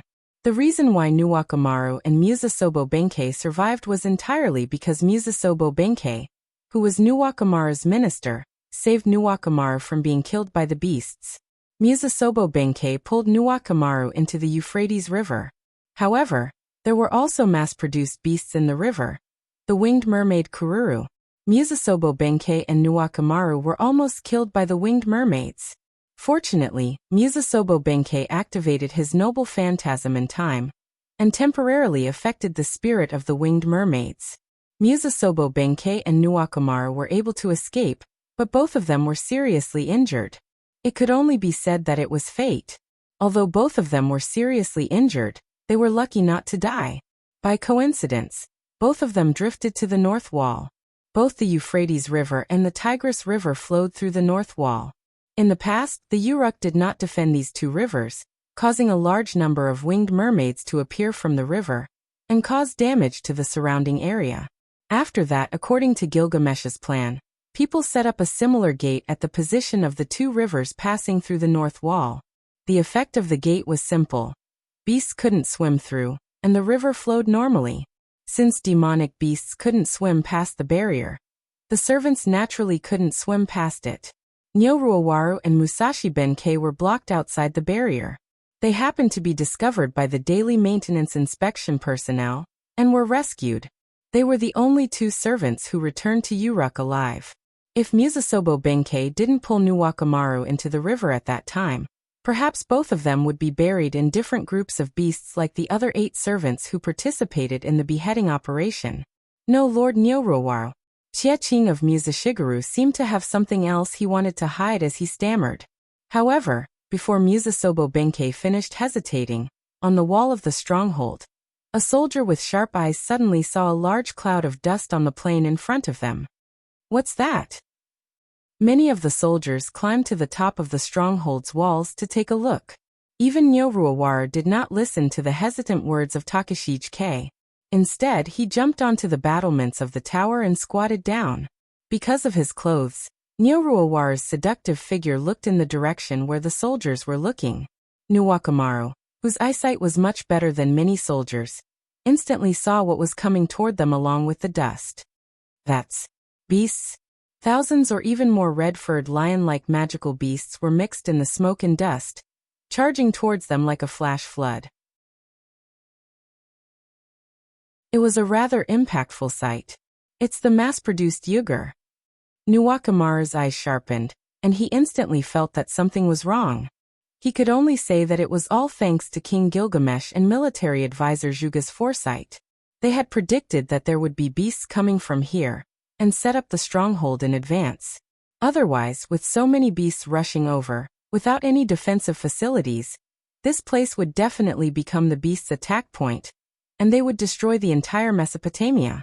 Diching immediately returned to the Uruk and report the situation here to King Gilgamesh, and ask for backup. Nuwakamaru immediately jumped down from the high platform and went to Musasobo Benkei. Yes, Sir Nuwakamaru. Although Musasobo Benkei was a little hesitant, he immediately agreed.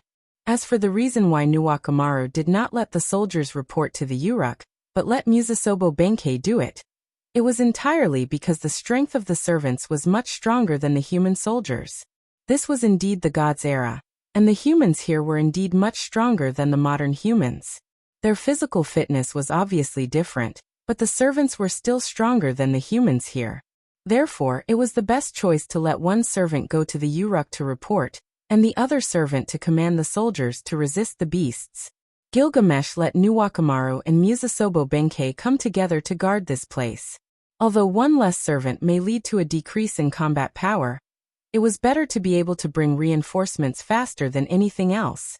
This was a war between humans and beasts, and the overall situation must be taken into account. Musasobo Benkei immediately set off. He did not need anything like a mount. The legs of a servant were the best means of transportation.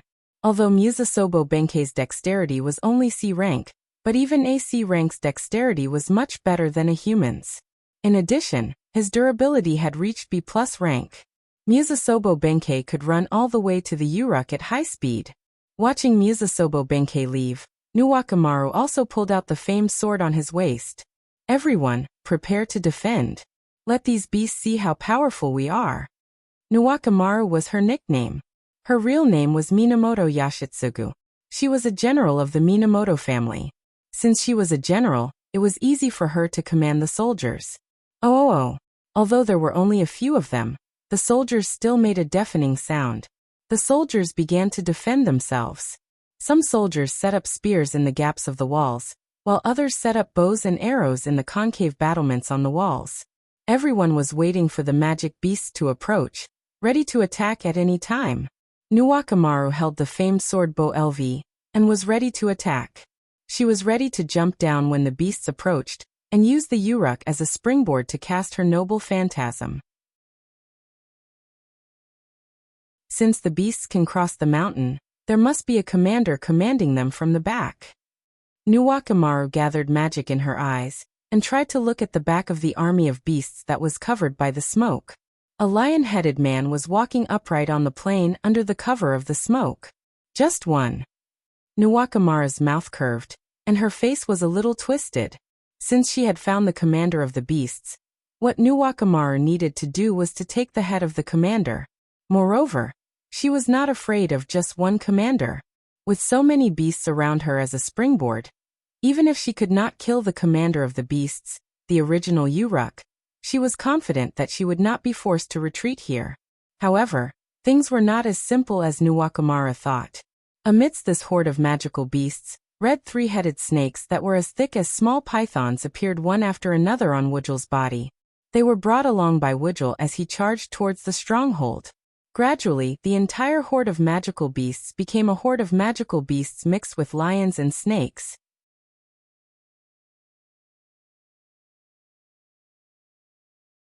Chapter 919. Is that a Musumafu? There are so many of them. Damn it. Because the group of demonic beasts was approaching, many soldiers saw the red three-headed snake wrapped around each Yugur. As early as 3 months ago, Gilgamesh released a notice about the types of demonic beasts, including the name, physical characteristics, degree of difficulty, number of appearance, and other information. So everyone knew the names of these demonic beasts. In an instant, it could be said that it caused a commotion. This kind of mass-produced Musumafu was extremely difficult to deal with, especially in this kind of offensive and defensive battle. These three-headed snakes could easily break through the human defense, through the gaps of the guns, and cause damage to the human, and disrupt the human formation. Because the number of Musumafu was very small before, its impact was not as big as other demonic beasts. Therefore, so far, the Uruk side had not made effective defensive measures against it. They could only shrink the gap of the guns to the extent that it would not affect the guns. However, these mass-produced musumafu could still get through. As if they were constantly evolving, their size was also shrinking. The gap of the guns could not be too small, or it would affect the performance of the guns, and these musumafu's size at the moment just happened to be able to get through such a gap, and there were so many of them. More than one demonic beast commander. Nuwakamaru could not help but sigh, because every demonic beast had a prototype. Every mass-produced demonic beast would only listen to the orders of the prototype demonic beast commander, unless the prototype demonic beast, that is, the demonic beast commander, died. Since so many mass-produced musumafu appeared here, that is to say the prototype musumafu, one of the demonic beast commanders, also came here. If it was only Yuger, Nuwakamaru could deal with it, and even have the opportunity to kill it. During the beheading operation, Shi Musasobo Benkei and another servant were responsible for the demonic beast commander was the prototype Yuger. Unfortunately, the strength of the prototype Yuger was beyond their expectations, and the other servant died directly. If it were not for Musasobo Benkei risking his life to save her, Nuwakamaru would definitely die under the claws and fangs of the Yuger. Nuwakamaru's mission failed. Before Nuwakamaru said in front of the soldiers to make up for the mistakes, referring to the mistakes of the mission failure. Moreover, escaping death was not without any benefits. At least after the last test, Nuwakamaru had figured out the strength of the demonic beast commander, prototype Yuger. Even if Yuger was a mythical beast, it was not out of the category of living creatures. So, as long as the head of the prototype Yuger was cut off, the prototype Yuger would definitely die. Nuwakamaru, who was holding Bolu, was sure that the mass-produced Yuger demonic beasts were used as a springboard to cast his noble phantasm. After being strengthened by the noble phantasm, if Bolu's attack hit the neck of the prototype Yuger, it would definitely be cut off. Therefore, when Nuwakamaru saw that the opponent's demonic beast commander was only Yuger, he was so happy that he almost became evil. However, this time the opponent did not have one demonic beast commander, but two. Although the prototype musumafu was nowhere to be seen, the other party must be lying in ambush somewhere. Sure enough, the beheading operation made the demonic beast commanders have a sense of crisis. As a result, two demonic beast commanders are now acting together. Nuwakamaru was rather melancholy as he pondered. At present they could not retreat, and they could not block the attack. Looking at the soldiers around him who had lost their morale, Nuwakamaru made a decision. Since they could not advance or retreat, they might as well cut off all means of retreat. Even if there's another demonic beast commander hiding in the dark, I'll still chop off Yuger's lion head. Nuwakamaru shouted angrily and jumped down from the stronghold. She had decided to take the initiative. Master Nuwakamaru. The soldiers looked at Nuwakamaru's figure and could not help but worry. Retreat immediately. It's useless to stay here. Return to Uruk as soon as possible to get reinforcements. I'll hold the opponent back. Nuwakamaru did not even turn his head as he finished speaking and directly rushed towards the demonic beasts. The soldiers on the stronghold looked at each other. Although Nuwakamaru said so, they still could not make up their minds. If it was only Yuger, they could still hold on for a while. However, Yuger was entangled with musumafu. Once Yuger brought musumafu close to the stronghold, those musumafu would definitely squeeze through the gaps between the weapons. There was no need to think about it. They definitely could not stop them. However, he couldn't just become a deserter and abandon Nyoruwan. For a moment, the soldiers did not know what to do. However, the attentive soldiers discovered a problem. Something's not right. Based on the time it took for us to see the demonic beasts, the demonic beasts should have already rushed over at this distance. The attentive soldiers raised their doubts. The soldiers began to look around and discovered that the demonic beasts had not rushed over even after a long time. There was no change in the distance at all. Ever since they discovered musumafu, the soldiers lost their morale and did not observe the enemy's situation. That was why they did not discover anything. Now that they observed again, the soldiers really did discover something different. In the middle of the plains, a white-haired man holding a magic staff appeared out of nowhere and stood there. Is that the court magician, Lord Merlin? Some of the soldiers had seen Merlin before and immediately recognized the strange-looking Merlin. Could it be that Lord Merlin is helping us? That must be it. Otherwise, why would the demonic beast seem to be walking on the spot? It had to be said that when humans faced a crisis, there would be a moment when their minds would become emotional. However, when humans escape from a crisis and calm down, their minds would also become clear in an instant. Indeed, Merlin had cast an illusion spell and successfully stopped the demonic beasts. However, it could only last for a while. Nuwakamaru, who had rushed out, also saw Merlin's figure. However, since she had already rushed out, there was no reason for her to return. Therefore, Nuwakamaru rushed to Merlin's side in one breath. "Lord Merlin? Why are you here?" Nuwakamaru was a little excited. It seemed that the Uruk's reinforcements had arrived. "I just happened to pass by. The Uruk side still doesn't know the situation here." Merlin, who saw Nuwakamaru's expectation, gave her a merciless blow. "Are you the only one who came here? Is this too dangerous?" Nuwakamaru was startled. If Merlin's illusion spell was broken, then including Merlin, Nuwakamaru, and many soldiers would become food for the demonic beasts. For example, now. Bang! The sound of glass breaking was heard. The demonic beasts began their official charge as the light purple fog dispersed. "I took the initiative to break the illusion spell." Merlin explained the situation without waiting for Nuwakamaru to ask. "Lord Merlin." However, while Nuwakamaru was surprised, Merlin immediately spoke again. "Don't worry, I didn't say that I came alone." Merlin smiled and then pointed to the sky. Nuwakamaru looked up subconsciously and found that a star was rising. "Ngal Takaigohi mountain shakes the star's salary."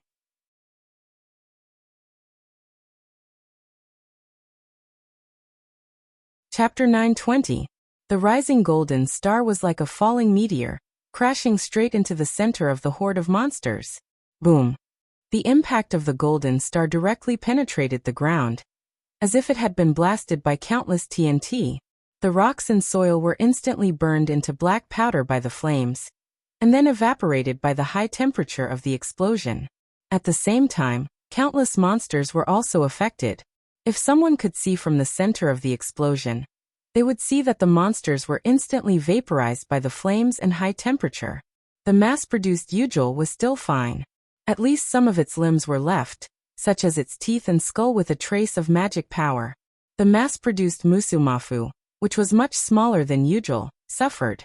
Its entire body was engulfed by the high temperature of the explosion, and the flames had completely melted the slender bones of the mass-produced Musumafu. The huge explosion caused the ground to collapse. Although it was not as strong as Wuming's beam of light that affected the entire Mesopotamia, the entire northeastern region was still affected. The defensive barrier that was set up here shook because of the huge explosion. As it was only temporary, its quality was not very good. At this moment, it was in a state of near collapse. The soldiers had all evacuated from the barrier. If he didn't die in the process of fighting with the magical beasts, but was crushed to death by the building, it would be really embarrassing. But even if they were far away from the barrier, the soldiers still found out who had released such a terrifying golden star. In Mesopotamia, when the golden star was mentioned, Ishtar would definitely be thought of. As expected, it's Lady Ishtar. Lady Ishtar, the mistress of the heavens? As expected of the goddess. She's still on our side. Long live Lady Ishtar. Oh, Ishtar, who was flying in the sky beside Ma'ana, heard the soldiers' cheers and praises for her. Her originally rather angry mood was now relieved. Ishtar was dissatisfied and even angry that Wuming had used his authority and word games to force a contract with her. After following Wuming's orders to come here, Ishtar's anger, along with the huge amount of magic power that Wuming had transferred to her, and most of the magic power in her body, were channeled into her noble artifact. She released it with resentment towards the monsters. This made Ishtar's noble artifact even more terrifying. At the same time, Ishtar was relieving her anger from falling into Wuming's trap. However, the soldiers thought that Ishtar came to help them because she saw the monsters attacking, and they all praised Ishtar. After hearing these praises, Ishtar felt a little ashamed, but her mood completely changed into pride and joy. Although it was not his intention, Ishtar had indeed helped the humans to eliminate the demon beasts. The humans praised and cheered for Ishtar from the bottom of their hearts, which made Ishtar feel happy, which was rare for Ishtar. Even if she had been spoiled since she was young, Ishtar's nature was still good. Helping the humans, being praised, thanked, and cheered by them, naturally made Ishtar's mood very comfortable. Seems like the situation after the contract is not as bad as I thought. Ishtar was obviously referring to the contract that Wuming had tricked her with his word games. Ishtar lifted the ponytail that was fluttering in front of her chest, and then crossed her arms in front of her chest. Her face showed a hint of sadness. It's just that the magic consumption is a little high. Because she was too upset, in a fit of rage, Ishtar used up almost all the magic in her body. It could be said that the current Ishtar was an empty shell. She really did not have a single bit of magic left. If there were enemies now, other than her advantage of being able to fly, she was completely a lamb waiting to be slaughtered. Looking at the end of the explosion, the ground was completely under the tower, and the ground was filled with smoke and dust. Ishtar nodded. Anyway, there's basically no such possibility. What's wrong? Are you lacking magic? Wuming, who had suddenly appeared beside Ishtar, suddenly spoke. Frightened, Ishtar hurriedly controlled the heavenly ship's horse, Anna, to retreat a distance away. When did you come over? Just now. Wuming replied very calmly, and then raised his hand again. The magic crystal on the right wing suddenly disappeared, and a large amount of magic was instantly replenished in Ishtar's body. Looking at Ishtar's dazed face, Wuming smiled. By the way, how does it feel to help a human? It feels pretty good. Although Ishtar still had a lot of resentment towards Wuming, she was already unable to be unyielding towards him. Because of Wuming, she was praised by the soldiers and received Wuming's magic. At this moment, Ishtar was even weaker than before. You can easily receive the praise of a human, and most importantly, you're very happy yourself. Why do you have to be a high and mighty and lawless goddess? Probably because of the fusion with Rin and Osaka.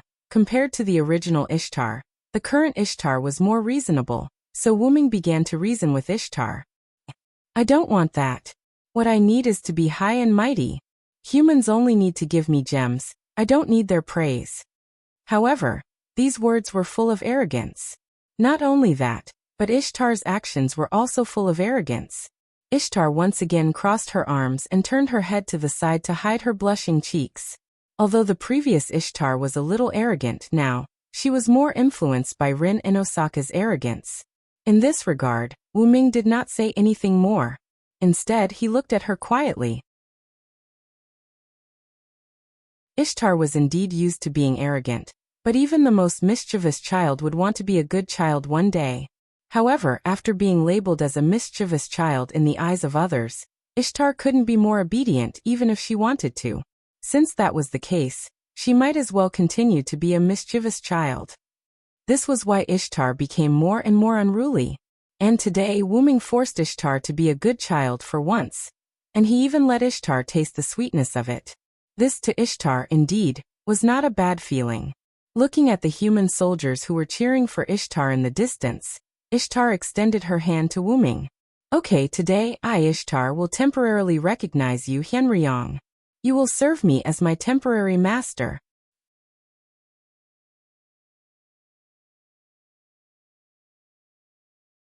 Chapter 921. I'm glad that you're willing to turn over a new leaf, Ishtar. Your father will be happy if he knows about this. Wuming reached out his hand to grab Ishtar's soft hand, but Ishtar immediately broke free and slapped Wuming's hand in the face. I regret it. Can I cancel the contract? Ishtar was dissatisfied with Wuming's tone as if he was talking to a child. Wuming just smiled. It was obvious that Ishtar was being arrogant again. Come to think of it, Ishtar, your noble phantasm is really terrifying. Wuming said as he looked at the ground that was still collapsing. Smoke and dust rose from the ground that was penetrated. However, the food in the pot was from demonic beasts.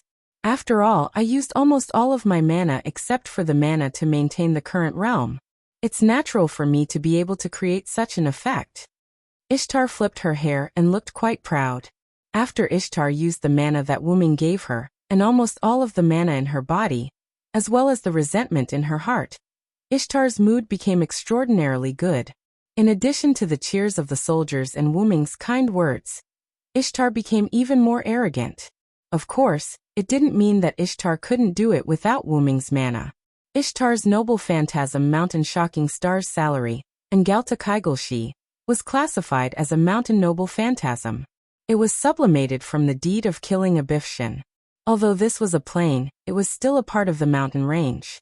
Therefore, the effect of the mountain noble artifact could still be used. Therefore, even without Wuming's mana, Ishtar only needed to supply all of her mana to the noble artifact to easily blow up half of the plain.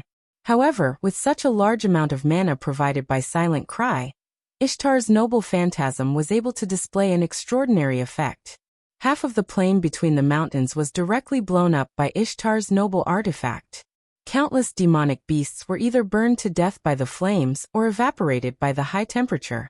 Even if there were a few demonic beasts that were lucky enough to survive, they directly fell into the hole in the ground that was blown up by the explosion. Such a large number of demonic beasts were gone just like that. This could be considered a great victory for the humans. However, the demonic beast commanders definitely wouldn't die. Previously, even Ulidim didn't die under Wuming's multiple spells. Therefore, the two demonic beast commanders who were lucky to survive and fall into the collapsed plain definitely included the two demonic beast commanders who were still alive. After looking at Gadotsi and Matthew who had already met up with Merlin, Wuming then looked at Ishtar. Ishtar, do you dare to gamble with me? Wuming's words piqued Ishtar's interest. Whoa, what is there that this goddess doesn't dare to do? Ishtar proudly puffed out her rather embarrassing chest, looking as if she wasn't afraid of anything. If that's the case, let's go to the underworld. No problem. However, after Ishtar agreed without hesitation, she was immediately dumbfounded. Wait. What did you say? On the ground, Gadotsi and Matthew, who were brought here by Wuming, stood together with Merlin and Nuwakamaru as they looked at the severely collapsed ground in front of them. They were both shocked by Ishtar and the large number of demonic beasts that died. Sure enough, Miss Ishtar is a true goddess. Matthew couldn't recover from the shock for a long time. Right. Merlin, is the demonic beast commander destroyed? Gadotsi, who recovered first, started to talk to Merlin. If it was just an attack like this, the demonic beast commander must still be alive. It probably fell into the underworld below. Walking to the edge of the collapsed ground, Merlin playfully put his head on his forehead and pretended to look down. What entered his eyes was a bottomless darkness. As far as Merlin was concerned, he couldn't see what was at the bottom of the darkness at all. Underworld. Gadotsi and Matthew were shocked when they heard this. An existence related to death was indeed a little uncomfortable for humans. The underworld of Kanzai is connected to the earth. Blowing up a big hole in the ground is the simplest and most violent way to enter the underworld. Gadotsi was shocked by Merlin's words about the underworld of Kanzai is connected to the earth. However, Matthew was quite concerned about another matter. Mr. Merlin, this should be the end of the Kanzai when the gods disappeared. Does the underworld still exist? Logically speaking, as the Kanzai faded away and the gods gradually disappeared, the underworld should have also dissipated and become non-existent. Therefore, Matthew was puzzled by Merlin's words about the demonic beast commander falling into the underworld. Ha ha ha, Matthew, don't forget about the three goddesses alliance. Merlin's tone was flirtatious as he smiled at Matthew. This made Matthew's cheeks turn red with shame. Then Gadotsi stood in front of Matthew and glared at Merlin. So that's how it is. Because the goddess of the underworld of Mesopotamia has returned to this era, the underworld was also brought over. Gadotsi's bracelet emitted Roman's voice. Roman, who was in Chaldea, spoke again while recording the information. But is it really so easy to enter the underworld? And the entire underground of Mesopotamia is the underworld?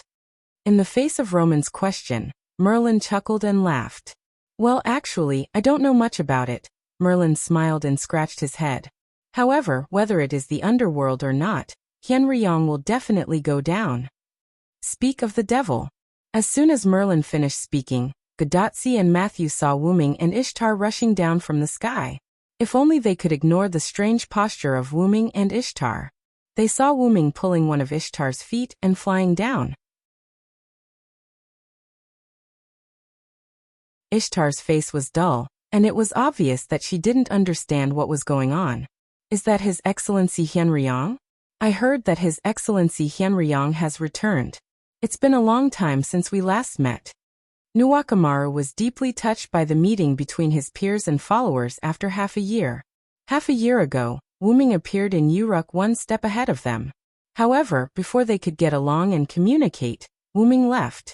But in the past 6 months, only Musasobo Benkei, Leonidas I, and himself were left. However, Nuwakamaru's question was not answered by Wuming, because Wuming pulled Ishtar and flew straight into the bottomless plain in front of everyone.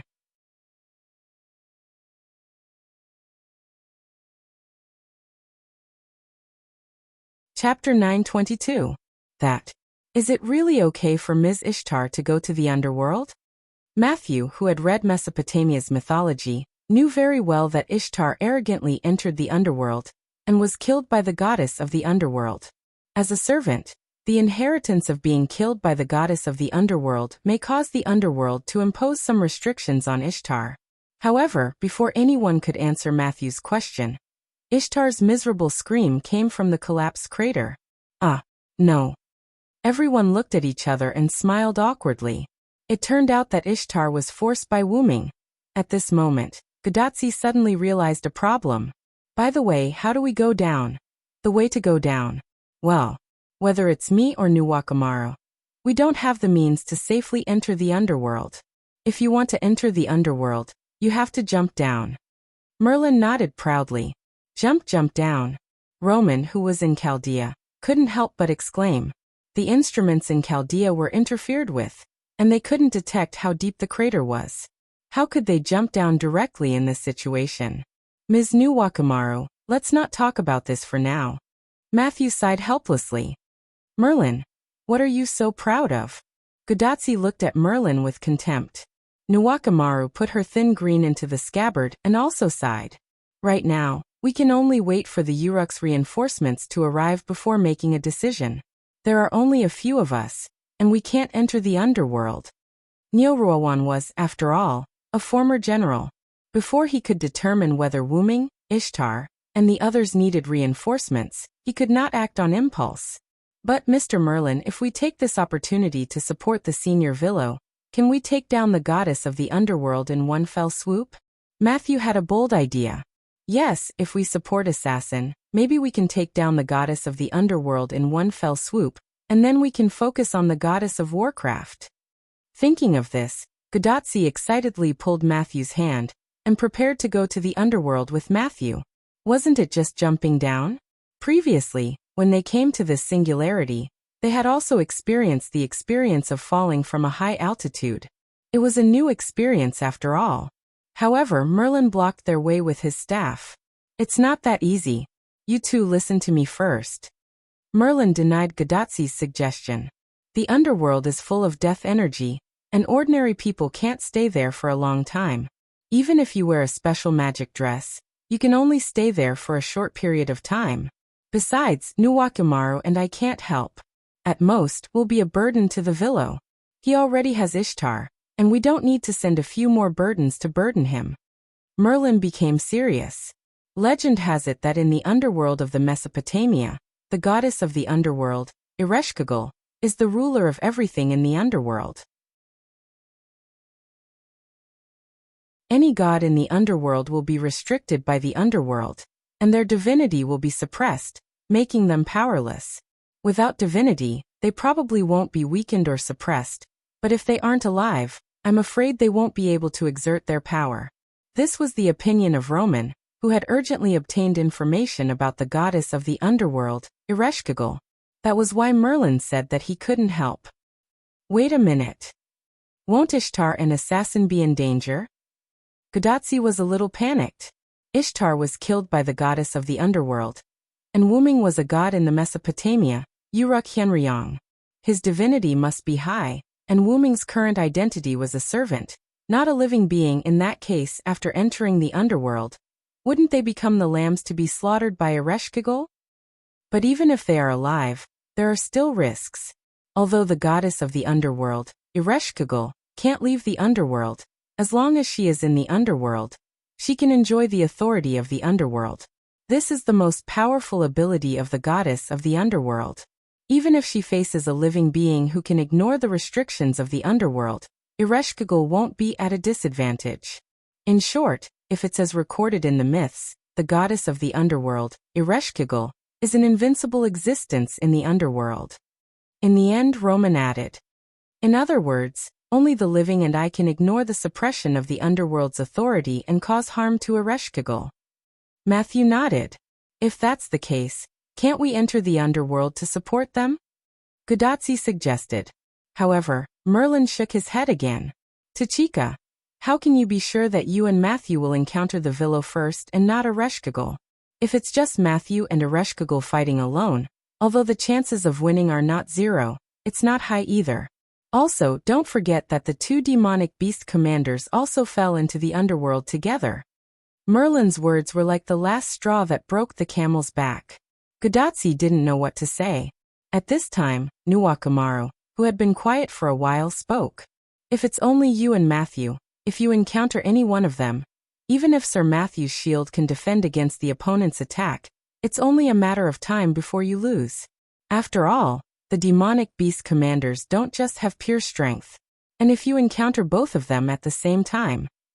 Although Nuwakamaru didn't continue to speak, the result was inevitable death. As a surviving servant of the beheading operation, it can be said that I have a deeper understanding of the demonic beast commanders than you. Let's not talk about the lion-headed Wugger. The other demonic beast commander, Musamafu, is not an ordinary person. It's not an existence that a servant can face alone.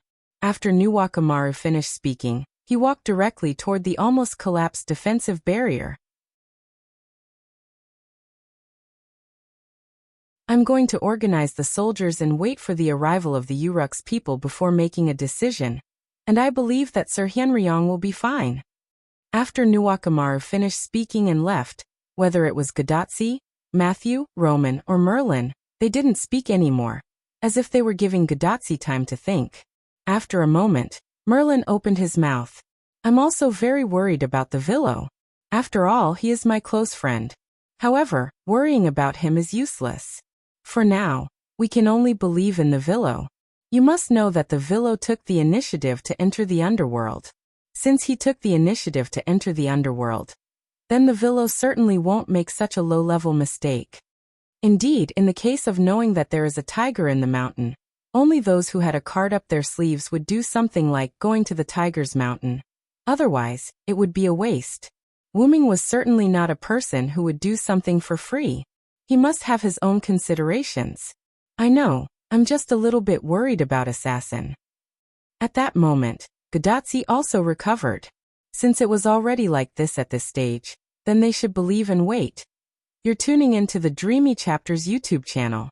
We're so grateful for your support, and don't forget to subscribe to join us on this incredible journey through captivating stories.